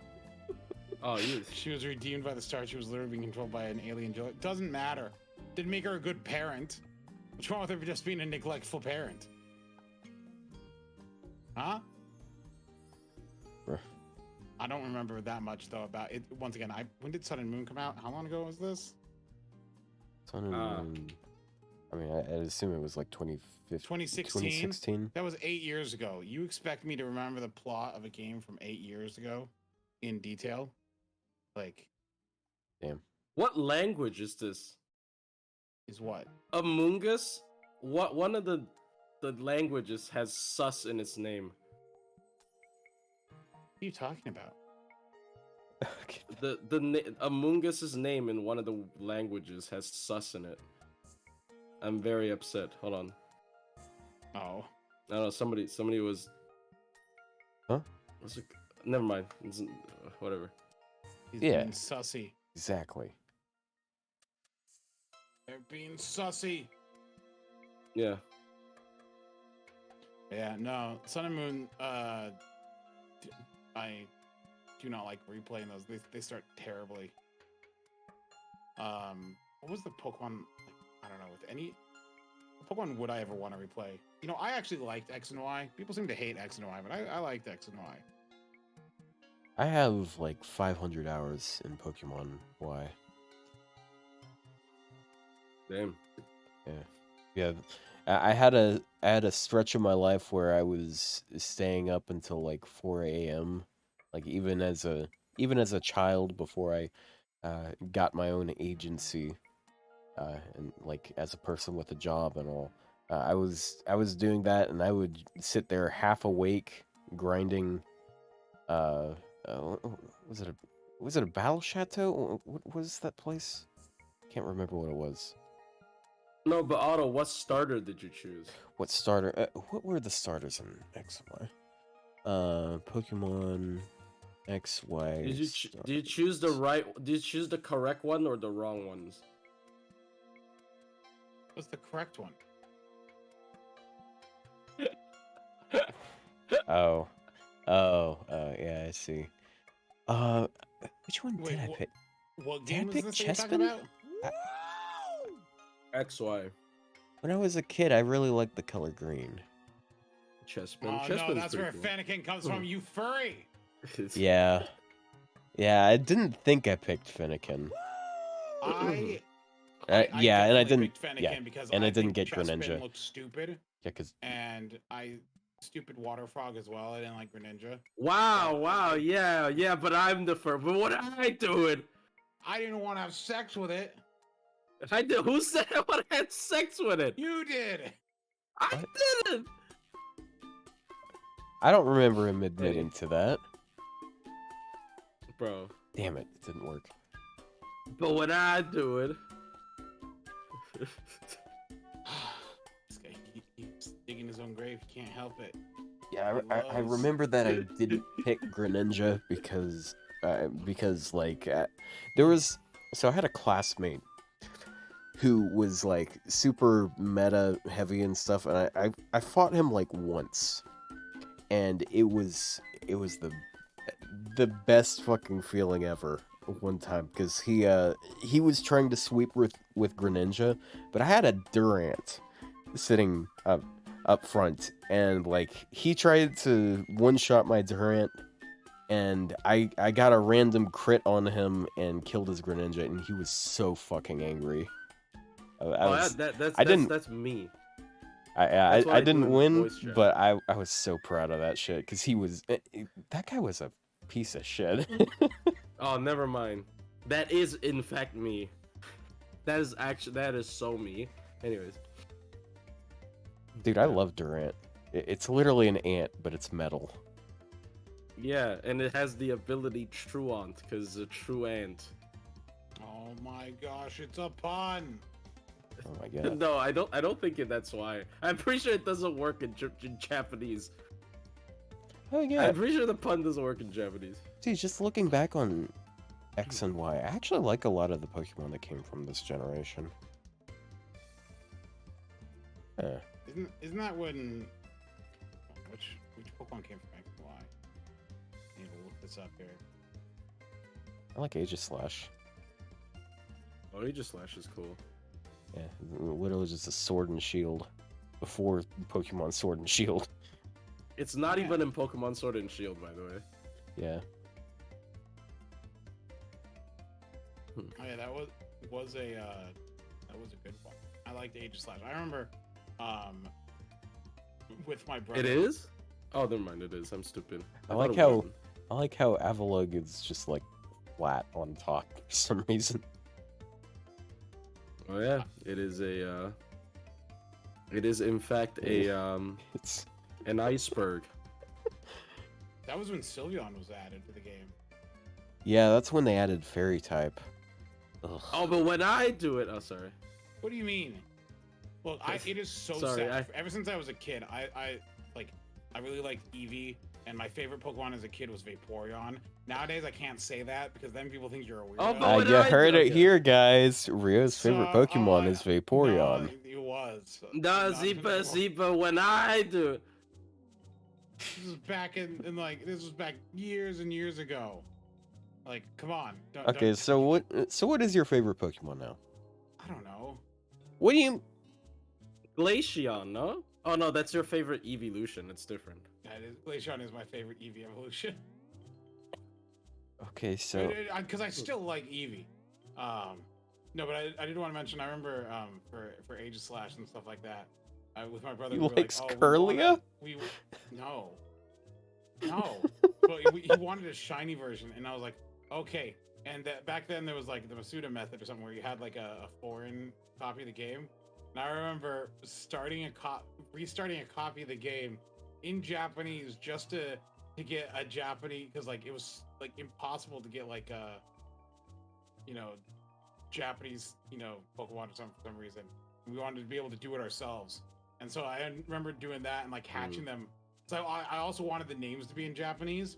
So I'm like, oh cool, that makes this very cool. And I'm like, so like I remember doing that and grinding out 5,000 eggs or something like that for a stupid shiny Slash. That was the time. Man, that's cool. But yeah, no, I don't know what my favorite Pokemon is. Dude, I tried really hard to get a shiny, I think Ninjask. I like Ninjask. Oh, do you still want to have one? What would I... Yeah, sure. Can I have it in real life? Like, how would I have it? I don't know. How are you going to give me this Pokemon? I got one in Pokemon Go if you want. Bro, no. No, okay. No, I don't want to. I don't want to start playing a new game just for that. That was a goal I had that I failed to achieve. That is it. Dude, I played Emerald several times. I think I beat Emerald like 5 or 6 times. And like every time I would get a Ninjask. I like Ninjask and I like Shedinja. Yeah, this is a cool concept. Like, because I remember collecting cicada shells when I was a kid. Dude, that's weird. It's an Asian thing, I think. Fun fact, actually. Oh, is it not an Asian thing? I don't know. Well, fun fact. This is actually one of those really rare years where both of the cicada seasons are overlapping. So it has been really fucking loud outside for weeks. Man, we got no trees here. I mean, we got some trees here, but like, there's no cicadas here. That's kind of sad. It kind of takes away from the summer experience, because when I was back in Taiwan, bro, I couldn't fucking like, I couldn't sleep past like very early in the morning because they would just keep screaming. That's not a thing here in Arizona. We do not have that. Thank heavens. Like, yeah, and that was. Well, I live in a wooded area, so like, dude, like, I would walk outside, and there would be several cicadas just crawling across the porch. Like you walk out and onto the lawn, and then you see like husks all over the place. Oh god. We haven't been having to feed our cats as much as of late, which is nice, and it's because they hunt down cicadas because they're fucking everywhere, and they eat those instead. Ew. I mean, they're animals. Hey, we're saving money. Who cares? Yeah. I have seen my dog kill a bird before. So. I've seen my dog chase down an injured pigeon, which I was like, stop, that's fucked up. And I was like, actually no, it's an animal. I don't know why is that fucked up. Yeah, I'm sitting there. I'm like, why is my dog constantly trying to hunt other animals? And I'm sitting there. I'm like, I have a beagle. Like a hunting dog. And my dog's a dachshund.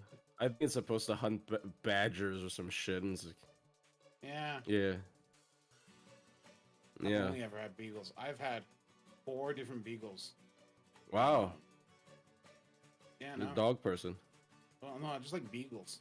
I don't know if I'd want I'm thinking about. I'm thinking about getting a pet after I move, but like, cause like I'll be here for another 5 years probably. But I mean, I'm hoping after the 5 years I get to find a job here. But dude. Yeah, maybe I get deported. Who knows? Oh. Yeah. Yeah.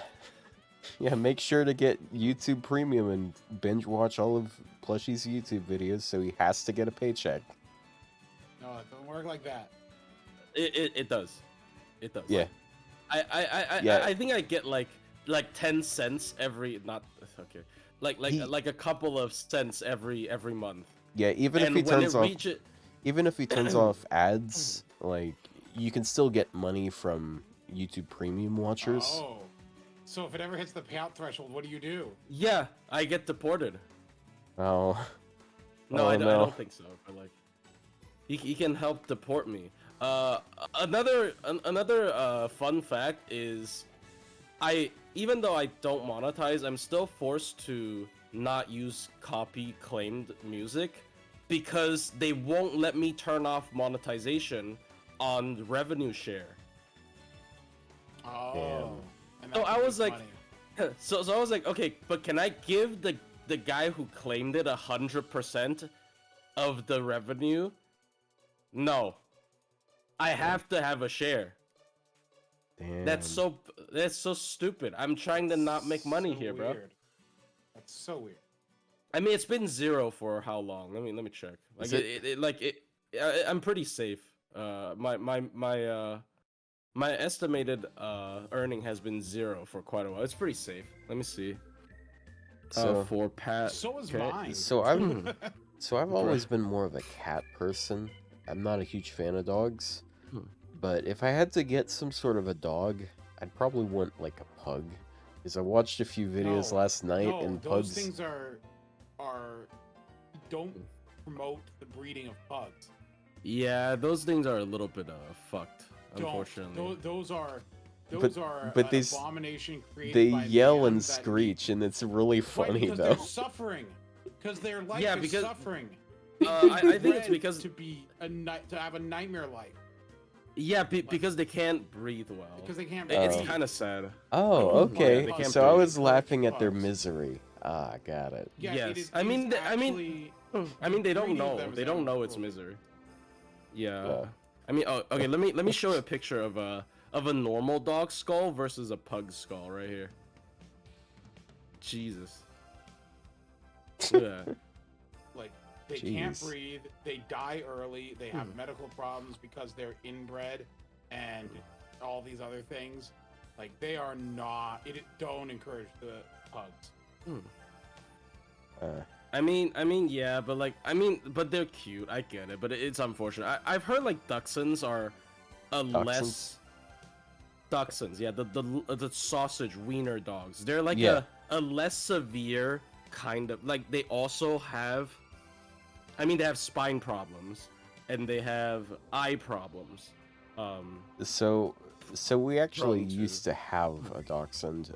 He was getting really old, and he was. But they live very long though. Yeah, he was very attached to my mom, and and my dad and I don't. We didn't really get too much along with him, so he got adopted by my sister. But yeah, he certainly had eye problems, and I see. Dude, Dachshunds are worse. I mean, they started putting him in diapers because he kept pissing on their couch. It's sad, but it's kind of funny. Yeah, my Dachshund is 16.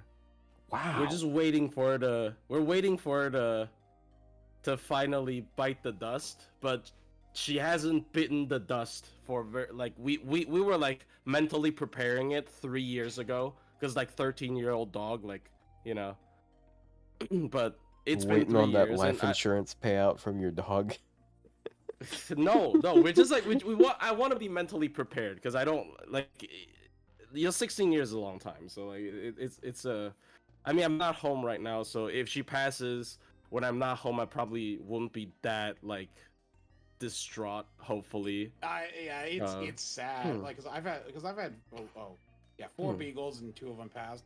My first beagle's name was Max. That's the one I grew up with. There was a woman who was Maxine, and my parents just called her Max. And then the second 21. one, What the fuck? unfortunately, had like seizures and stuff, and she passed when she was when she was like 9 years old.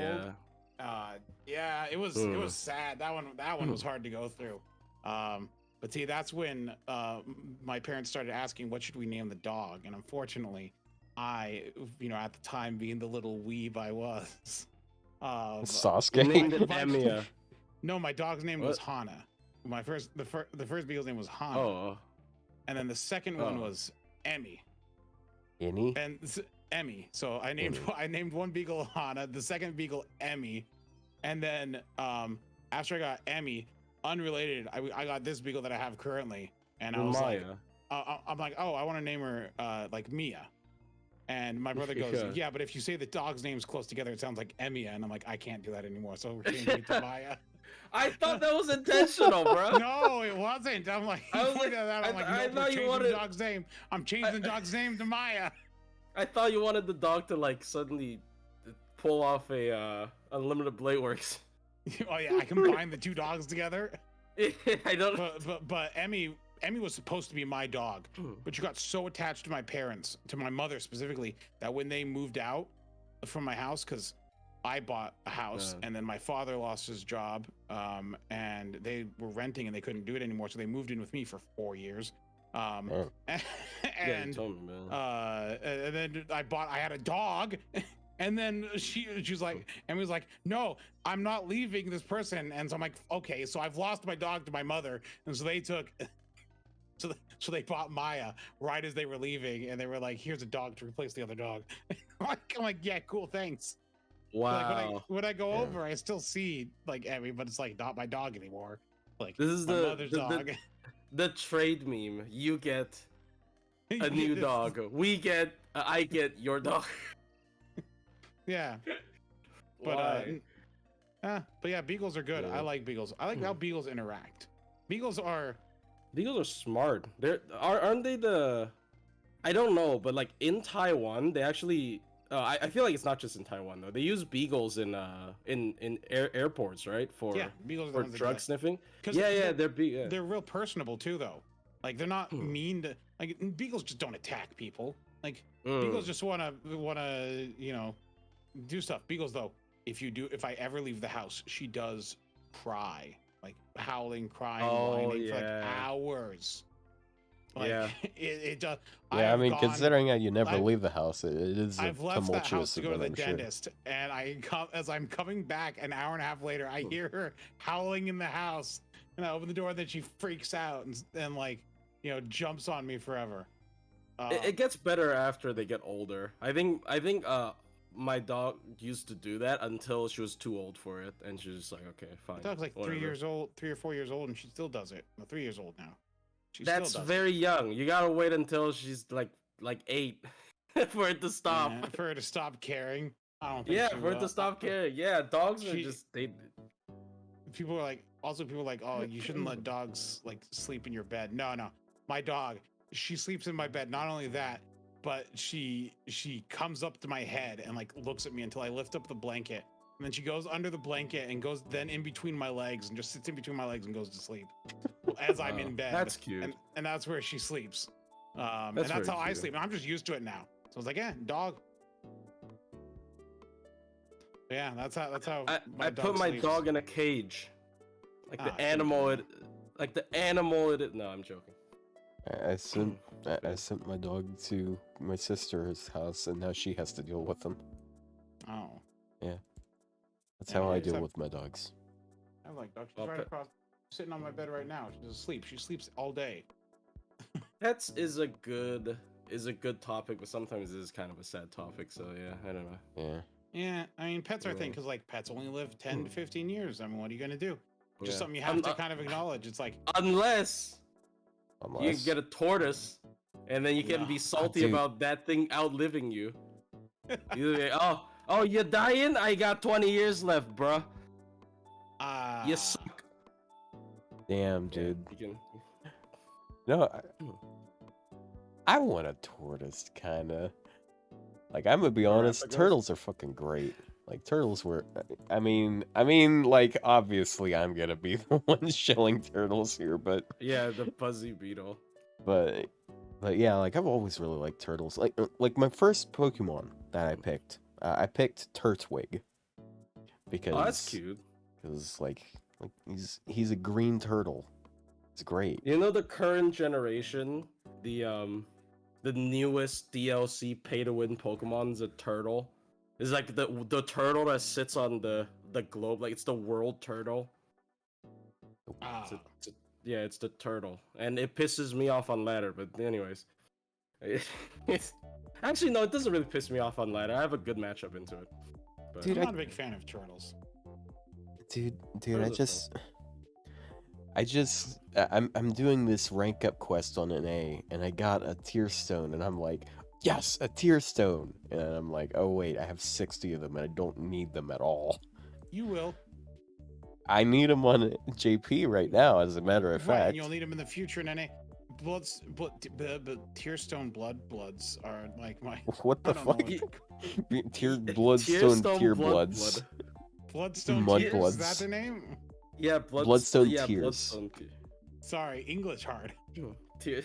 You know what pisses me off? We didn't get the Ryou event rerun. Dude, that event had all the gold mats I needed. It had the burning lanterns and whatnot. Did it have Bloodstone tears? I don't. I think it does, right? It had like a bunch of gold mats. I'm looking back. What has the funny turtle done to you? No, it doesn't really, because my team has Zamazenta, so it just kind of just gets fucking body pressed to death.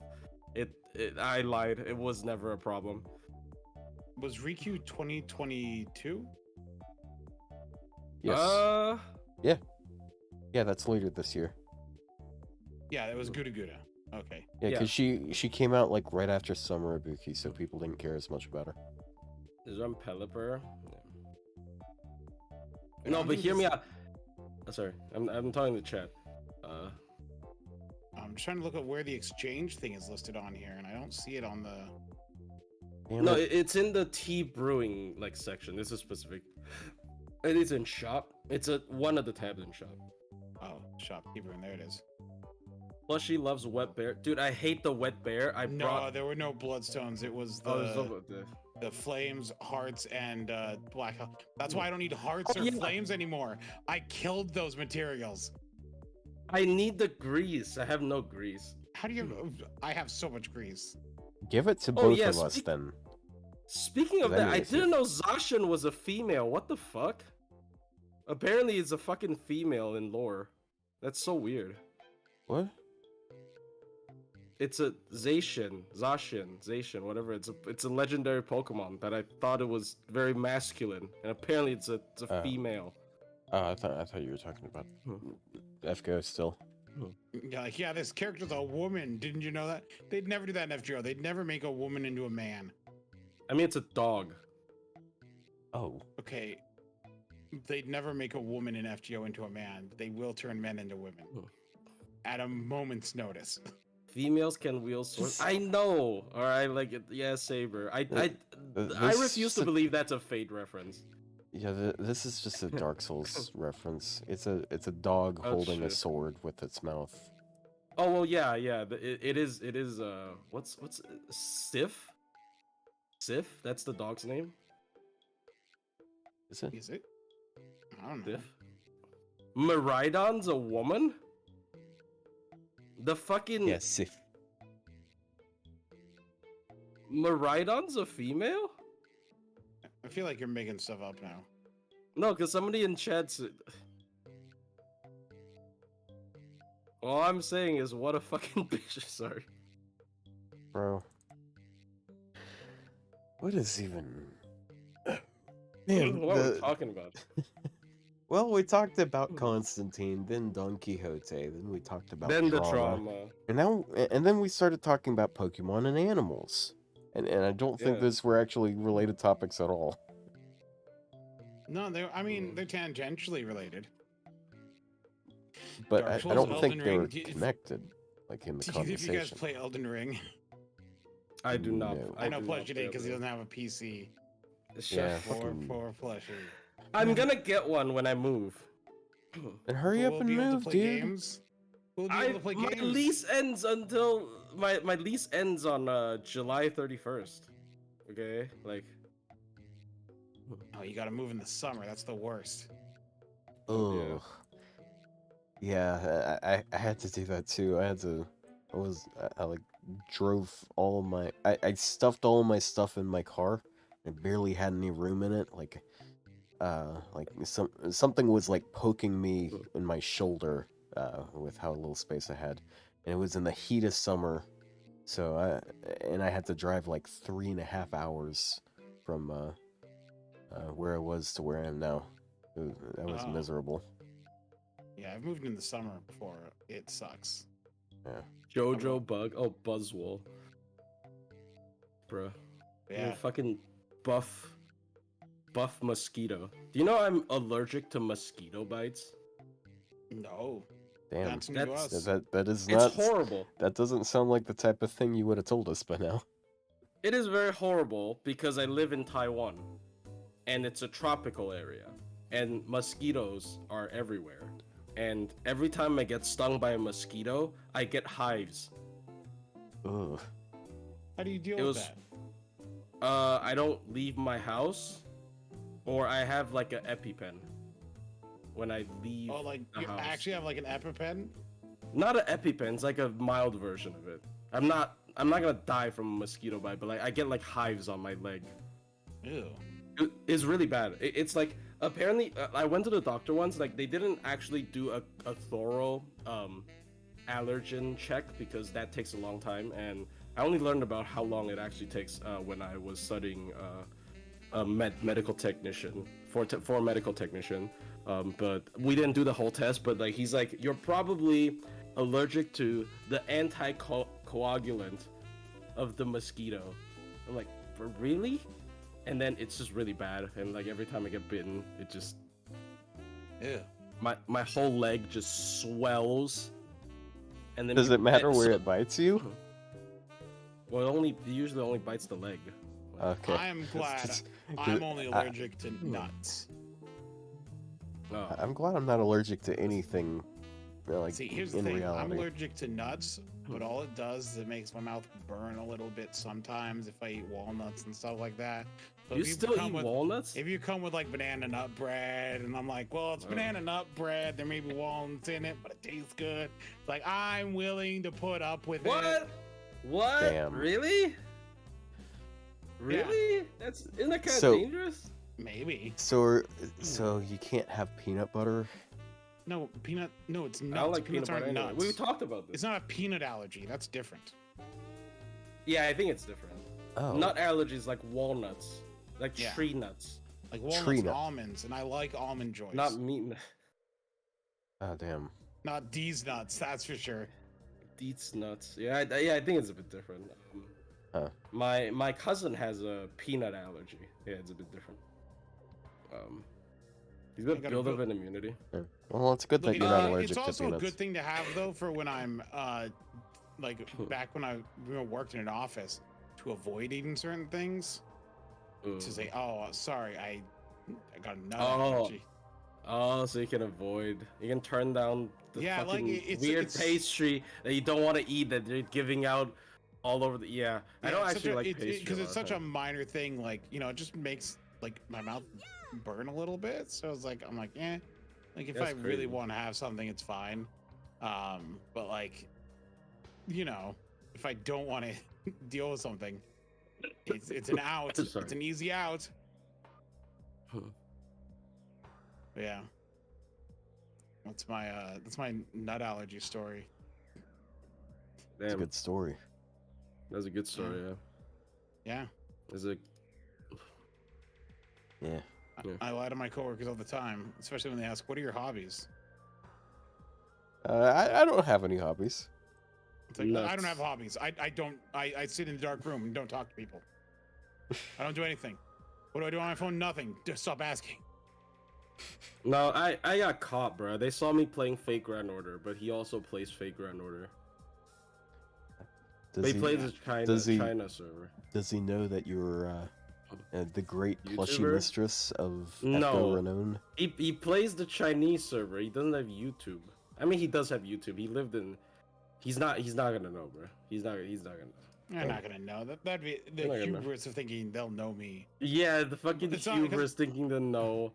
Niche ass YouTuber. It's not like FGO even promotes content creators anyway. So. Oh yeah, that's another thing FGO should improve on. Communication with content creators.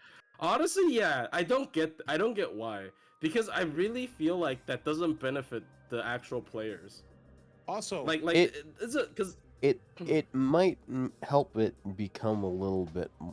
So it incentivizes them to like stream it more or make videos on it more, and then that can help. Does it really though? Because a lot of the FGO people already do that, and they aren't sponsored.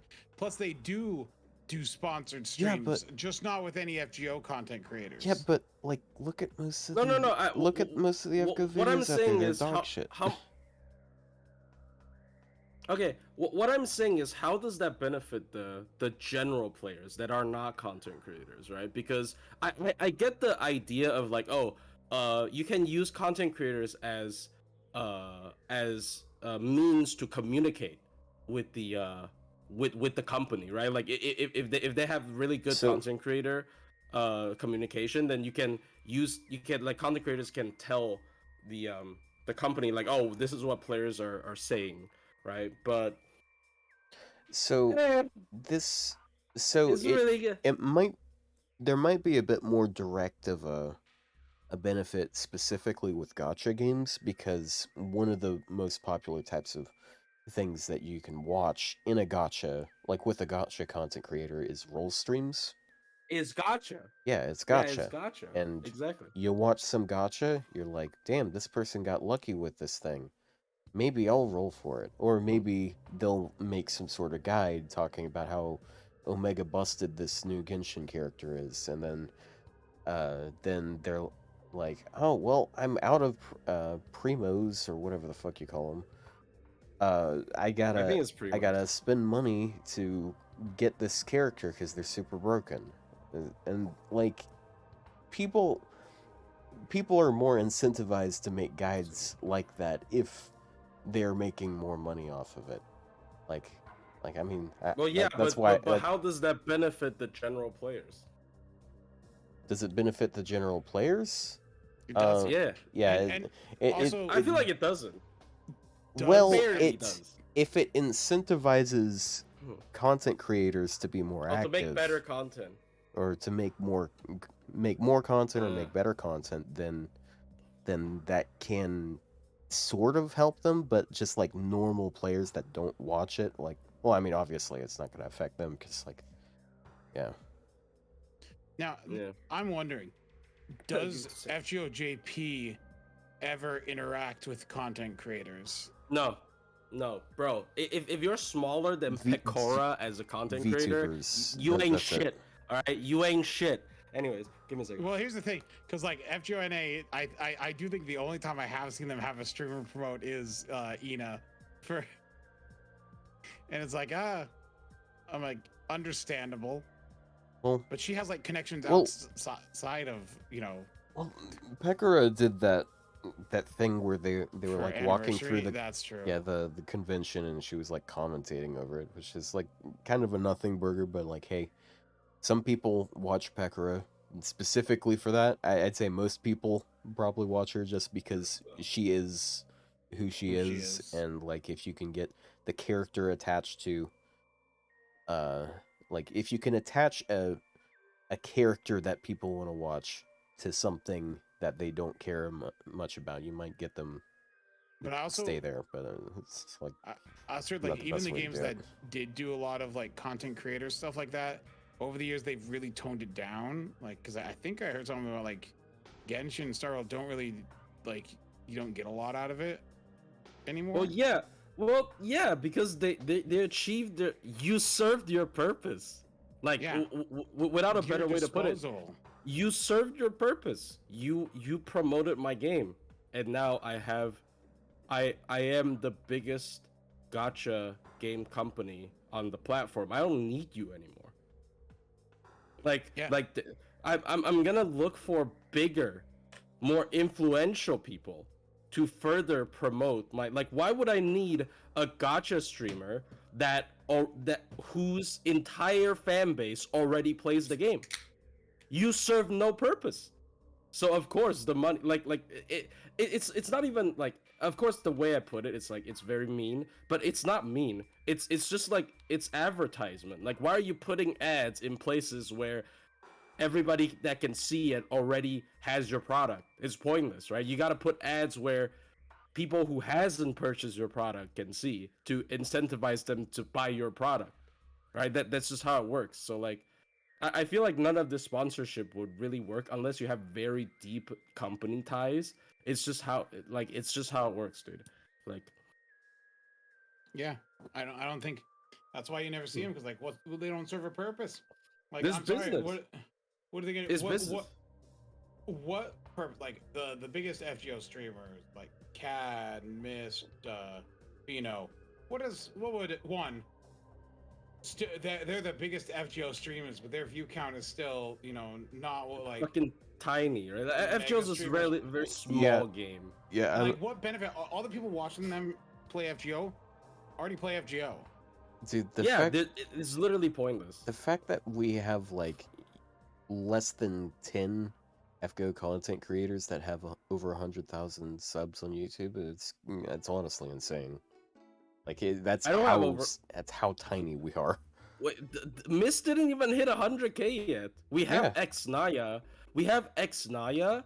We have Mundus. Mundus. I'm sure within a year, Cashtoria is gonna get there. But those aren't some of those aren't content creators. They're content reposters. Yeah, exactly. Yeah, that's the thing that sucks about it. No one cares about the content that people make in the game. It's just people want to watch what's in the game. I saw a super interesting video about like Arknight's content reposters who steal from Billy. And it was like going off about why, it's like not, like it's a problem and like you shouldn't steal stuff. And it's like, I'm like, yeah. I'm like, welcome to Fake Grand Order. Yeah. It's. And I watched the video. I enjoyed it. The guy has a funny accent. Enjoyable. I feel like that's a good video to. Like, I want to make that video sometime. No, because FGO only has one. Like, apparently in Arknights it was like there's a bunch of them, and it was like. No, I'm not talking. I'm not talking. Have one, but I'm not talking about that. Okay, I'm not saying like, oh, I need to call out this. Sorry. I don't care. Like, I just mean like the general quality of FGO content. It's just really. I mean, that will probably still make enemies. Like, I mean, you're openly criticizing FGO content. Yeah, like what I feel like people are gonna be pretty aware of. Like, I feel like people are gonna be self-aware about it, though. Are they? No. Oh. I'd hope they would be, because they're making bad content. Dude, you talk to me too much. Like, I like to bitch about content. That's because I'm a salty person. Like, you. I don't know. It's just like it's fine. I just look at content from like other games, and I guess other games are more fun to watch, but they still like put more effort into each video. It's just the bar. The bar for FGO content is really low. What kind of content can you make from FGO? I mean, I've talked about this. I've talked. Yeah, people also don't care. Yeah, people don't care. That's the thing about it. Like, what is the point of the message, anyways? So. Like, is there a call to action? Am I trying to what?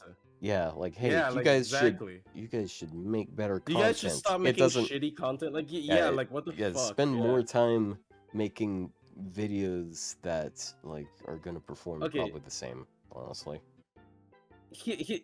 That is a big point, but another thing, right, is like. Yeah, like I mean, I spend so much time on FGO hot takes. They do generally get more views, but like. Not, like it's not to, the ratio doesn't make sense. The time the effort to view ratio is not. It doesn't make any sense, right? I mean, I can make a just dog shit video, probably get like clickbait, probably get like similar views. So like, I mean, it's just YouTube.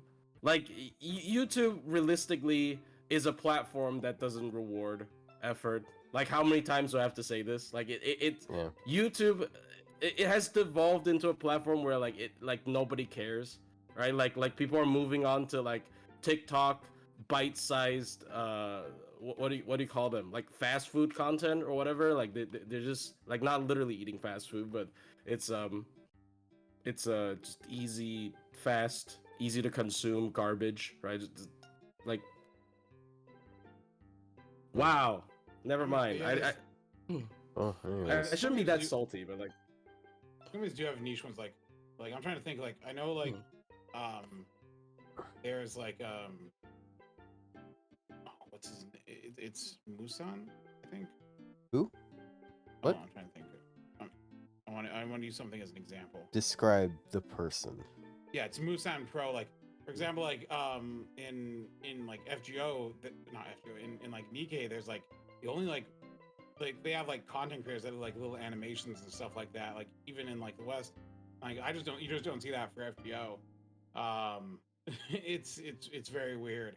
You don't see a lot of like fan animation things or like different types of content, which then struggles like what kind of content can you make for FGO outside of like, because like I'm gonna be honest, like I've thought in the past, I should make like servant opinions and something and put it on YouTube, but I'm like, so many people do that, and it's like, would I actually be contributing anything to the conversation? I'm telling you, man, video essays. That's what FGO wants right now. But plus, she does video essays. No, those are video essays. I wouldn't say those are closer to reviews than video essays. Like they're longer than most reviews for sure, but Blue Sechi. Someone mentioned Blue. I'm putting that on YouTube, seeing what this looks like. Oh, it's this one. These are the little gremlin images that show up on Twitter all the time. I mean, FGO has a lot of good content. Skulls. I feel like it's just not on YouTube. Because if you go to Bilibili, as sad as it is, because like if you look at FGO China, like they make full-on like music videos of Lost Boats as like a memory thing, right? Like FGO content, like Western and like I don't know if you guys know Drill. Drill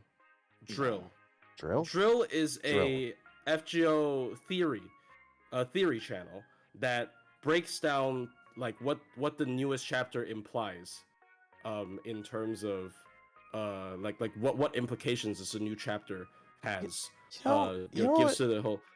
I don't know if it's just because my algorithm knows I don't care about it or what, but I feel like that is something that could definitely get a lot of attention in FGO. Just talking about the story. Like that's why a lot of people play the game. The story is 2 years behind, and NA player English speakers aren't going to want to watch the story. Just spoil it. They're not going to want to watch that. Just spoil it.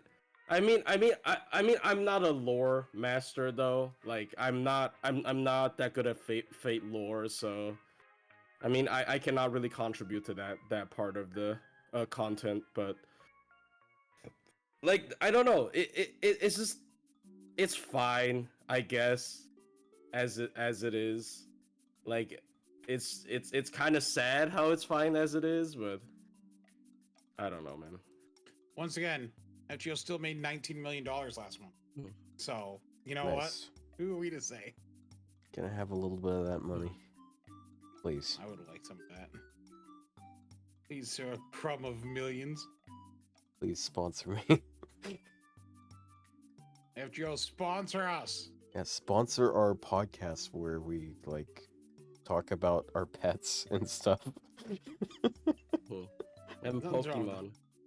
See, that's the thing. Pokemon should sponsor me, bro. All podcasts have a starting theme and then they have tangents. That's fine. I think that's normal. Yeah. It lets you get to know the people. It makes things more personable. Otherwise, all we know about Otto is that he likes lizards. I like lizards? What? Because you like Ibuki. You have a 120 Ibuki. You love snakes. I mean, it's kind of reptiles in general. You got a turtle icon. Your favorite character is a snake. She's not my favorite character. She's 120, therefore she's your favorite. I have like 8 120 servants. Only one of them is my favorite. My favorite's not Koyanskaya. Damn. Is it actually Carmilla? I lied. Right now it's probably Koyanskaya. I don't know. Okay. But that begs the question: what does favorite mean? Like, who's to say? Here's the thing, right? Do you know what does favorite mean? It means like if they say you can only have one character at level 150 in your entire account, I'd probably choose Koyanskaya.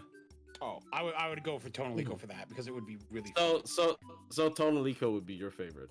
Yeah, but like, well, just because it's most useful. Because I'm sorry, I really like Melt, but I'm sorry, I don't think a 150 Melt would be as okay. Well, see, the thing about that for me though, when you put it like that, you have to take gameplay into account. The thing about another thing about that is I can pick 3 times, so. Okay, I have thought about this, right? Let's say, I know you're not into marrying systems, so I can't really make an example like that. I guess.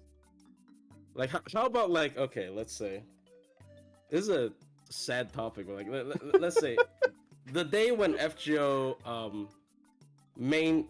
I guess, okay, Arc 2 ends, and they want you to, like, you can choose one servant to be in a custom cutscene with you in the final moments, where, like, before all the servants get fucking sent back to hell or whatever, wherever they came from. Sent back to hell.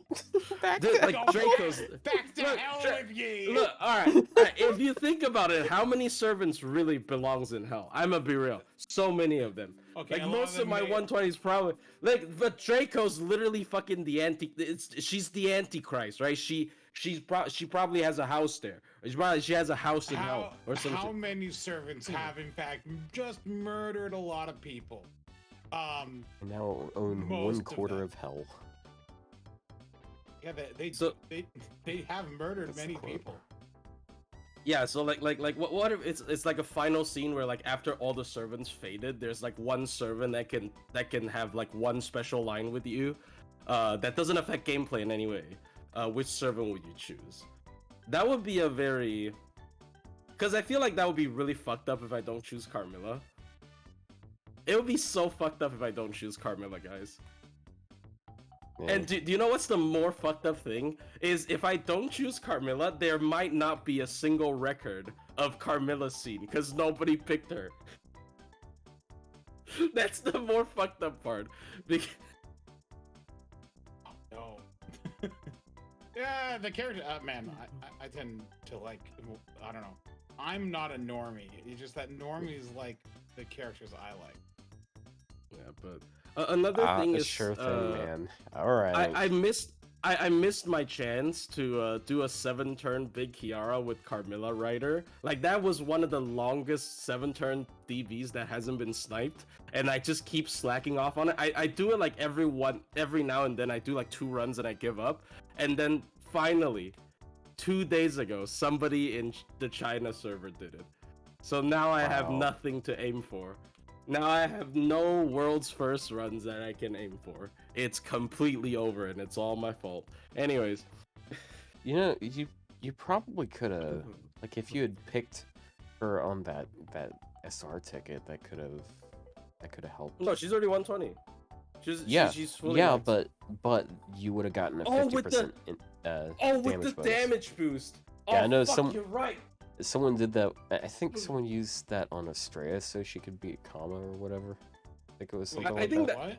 I think that's a separate category though. So well, I mean, YouTube doesn't know that. So that is I mean, YouTube doesn't watch TAs in general. Like, I'm gonna be like, oh, this is a world first run, it's gonna get like 2,000 views, right? Nobody gives a shit. Anyways. So, but it's a Carmilla video, and everyone knows. Like, yeah, you don't upload. What does rolling the other copy have? Anymore. What's the difference?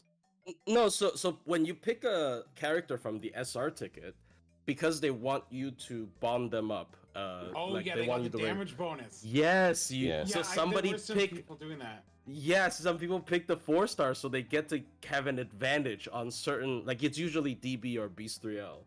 Runs where they basically kind of cheesed it. You could also do that with evocation servants. Whenever evocation comes out, every evocation servants gets it back. So I saw like a Cha-Cha run on Demonic Bodhisattva. That was also a run that was only done with the evocation bonus. It was kind of interesting.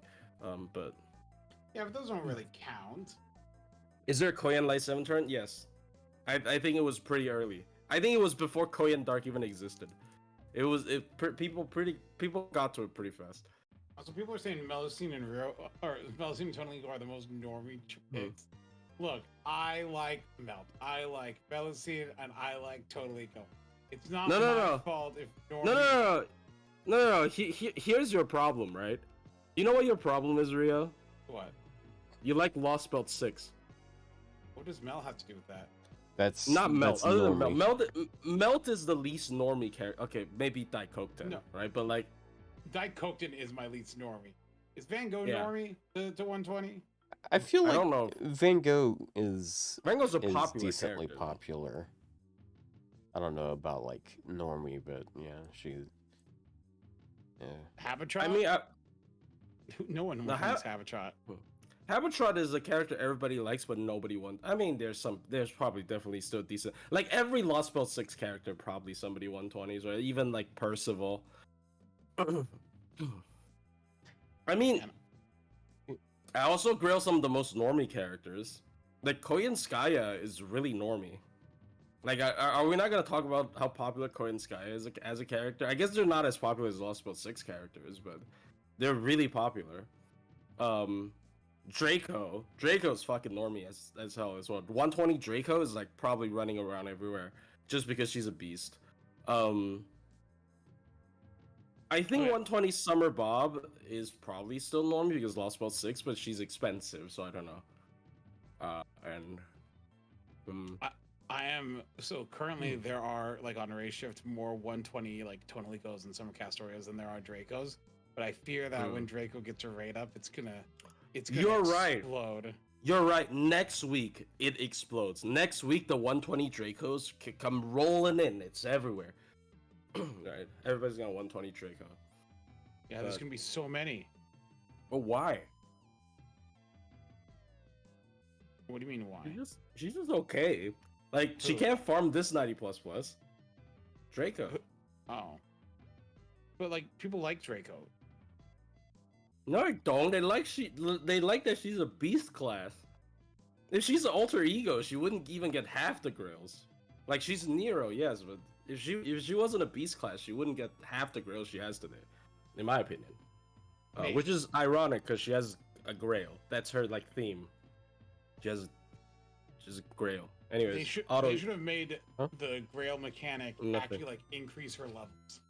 Like I am shocked there's not a servant who like one of their mechanics like actually like changes or increases their levels. I really hope that I know that would be a little bit of a fucked up thing to force you to grail someone, but I kind of hope that if you grail her, she always has the grail status. Because she always has one. That would have been so cool. But I mean, would it be overpowered? Maybe. Yeah. I mean, then the optimal way would be like level 92, because everybody would like at least grail her once, so she. I mean, it doesn't really matter that much. Yeah, but then I couldn't stand it being off like that. I'd be like, no, I gotta grail the rest of it because like 92 hurts my soul.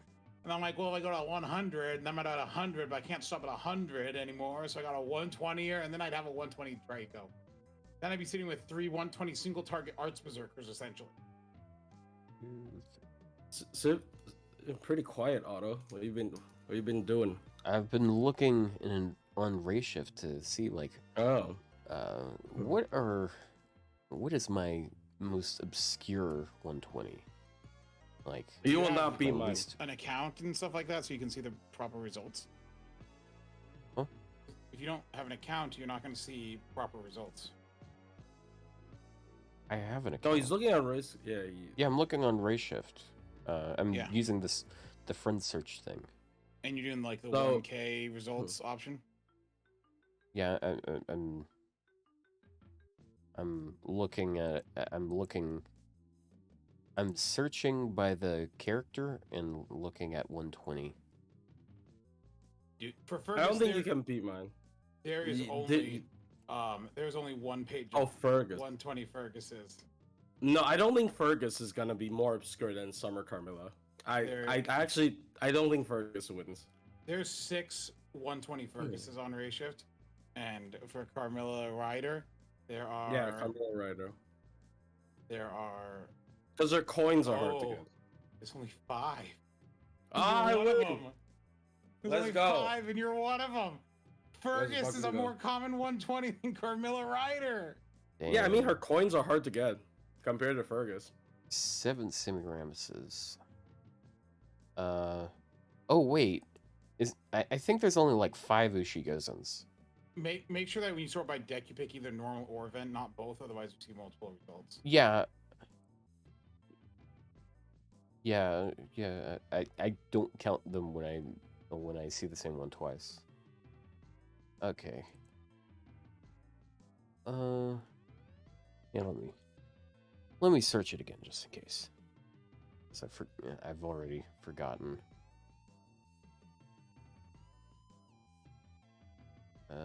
Deck any.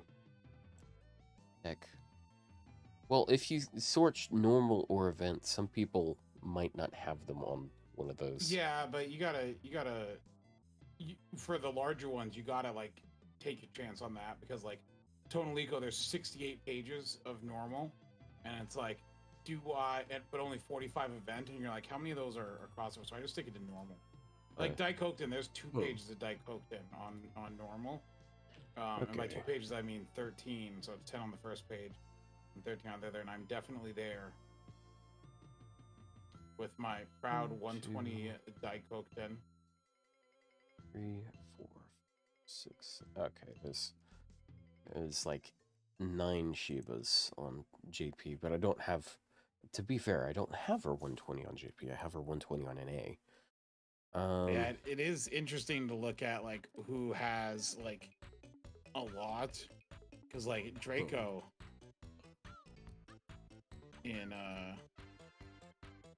Draco and JP, you know, like because like Tonalico has like 68 pages. I think Draco is like 65. So it's like that's gonna shoot up. It's like I think Tonalico was one of the servers that everyone just like they just grabbed. It's like I don't know. It's not normie though. I'm not a normie for liking Tonalico. Huh.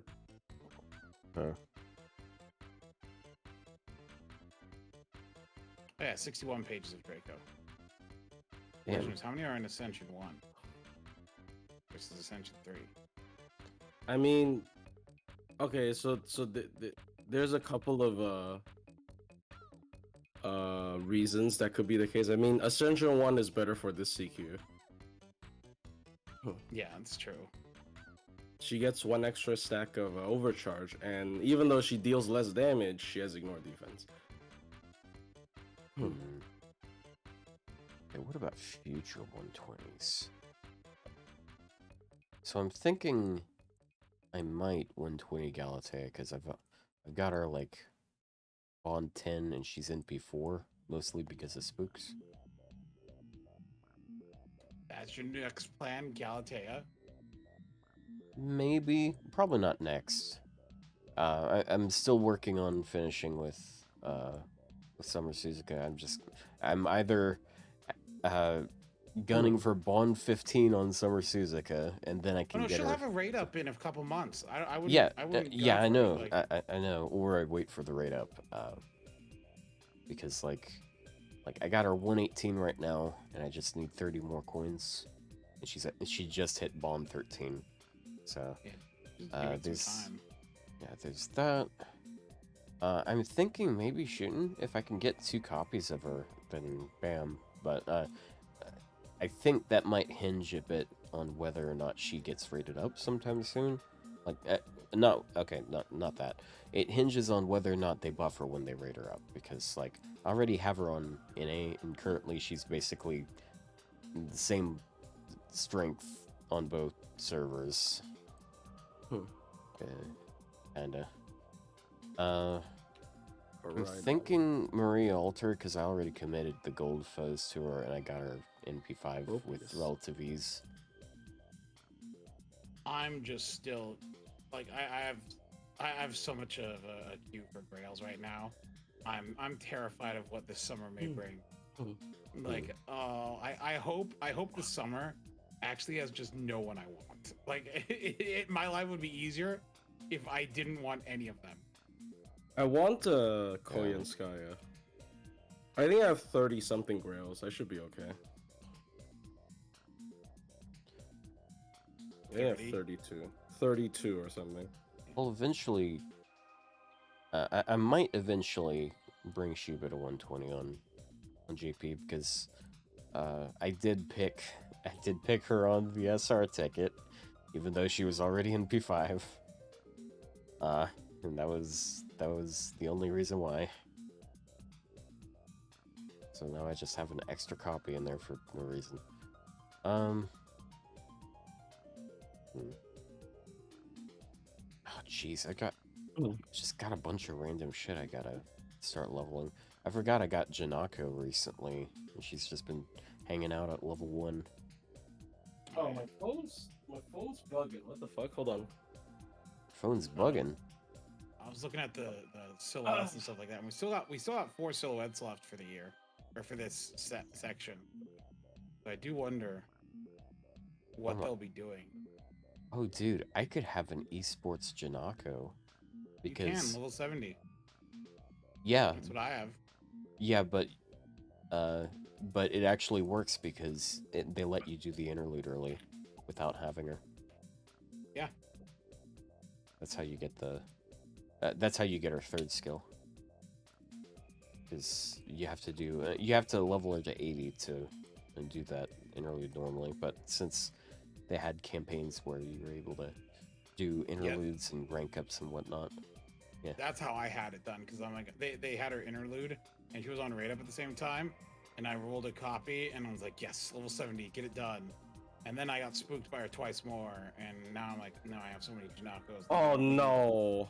What? Oh no? Did Apple sneak an auto update? No fucking way, dude. Why did it reboot? I feel like they sneaked an auto update onto my phone. My favorite kind. What happened? I don't know. It's rebooting now when I didn't reboot it. Is an update bad? I don't know. Damn. You don't know. I don't know what the update is. I mean, I'm lazy. I don't want updates. It's selling your info to the Chinese. Ain't no way, bro. It detected that you are no longer in Taiwan. Also, Tropius has wide guard? What the fuck? Okay, you Apple user. Okay, fine. Yeah, laugh it up. Yeah, well, I mean, it is funny that you're an Apple user. Why? It's not. What's that funny? Because Apple is for, like, normies. They did sneak an update. All right, fine. Thank you, App. Fuck you. Just hurry up and get yourself a computer, man. Like and an Android this phone. Mac shit ain't cutting it anymore.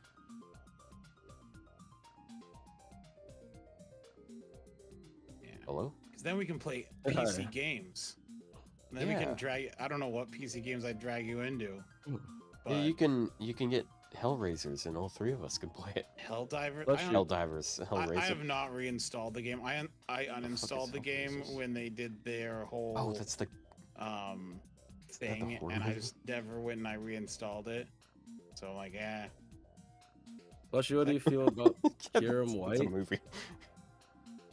What is Kiram White the fire? It's the no, it's the Reshiram one. It's the special one. I mean, yeah, and then they did the same thing with God of War. They're like, oh, you gotta have PSN account, and it's like, I just won't buy God of War. I mean, I wasn't going to anyway. Like, I don't need that kind of garbage in my life. Turn off auto update. The thing is, I did turn off auto update. I turned off auto. I get it, auto. Thank you. Yeah, because I know you can't turn me on. Whoa. Oh, whoa, hey, whoa. I was like, unless. No, that's why I phrased it that way, because you can't. Why would you run Kiram White? It's like fucking fat Articuno. Who cares? Fat Articuno. Well, it's just Articuno with good stats. Like, oh, did you guys see my my server's Pride Month banner? Do you guys want to see? Oh right. No, it's so horrifying. Ugh. Yeah, I forgot it's do I still have the Pride image? Month. Happy Pride Month, people. Oh no, did I delete the image on it? No, I didn't. All right.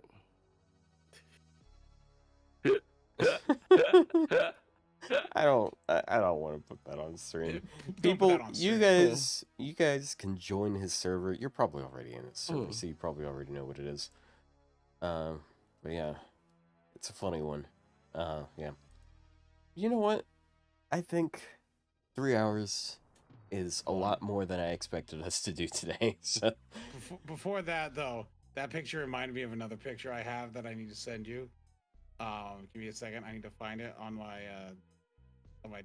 computer. Okay. It's not gonna be. It's not weird. It's not gonna be Prisma Ilya uncut. No, right? it's not. The Prisma on ice. It's not weird. Hold on. Okay. There it is. There it is. Here. I thought you said you had it on your desktop. No, it's on my desktop. It's in my pictures folder. I had to find it. Remind me of this picture. Oh, right. Yeah. Morgan making out with Ronald McDonald. Funniest picture I got. Yeah. Chat, Auto, just show it, bro. Show that. I need your stream to see it. I need them to see it. Just show both of those. Honestly. The artist is here. Don't hide his art. Wait, like the artist for the what? Hold on, really? For the Koyan one, not for the McMorgan one. The McMorgan. McMorgan. Yeah, she's McLovin' it. Come on. No, show both images. Okay. All right. I'm getting bullied into this. Hey. And like... I had to do it before you ended it because this has to go in the YouTube video. They need to see both these images. Okay. Well, this is the one that's in Plushie's server.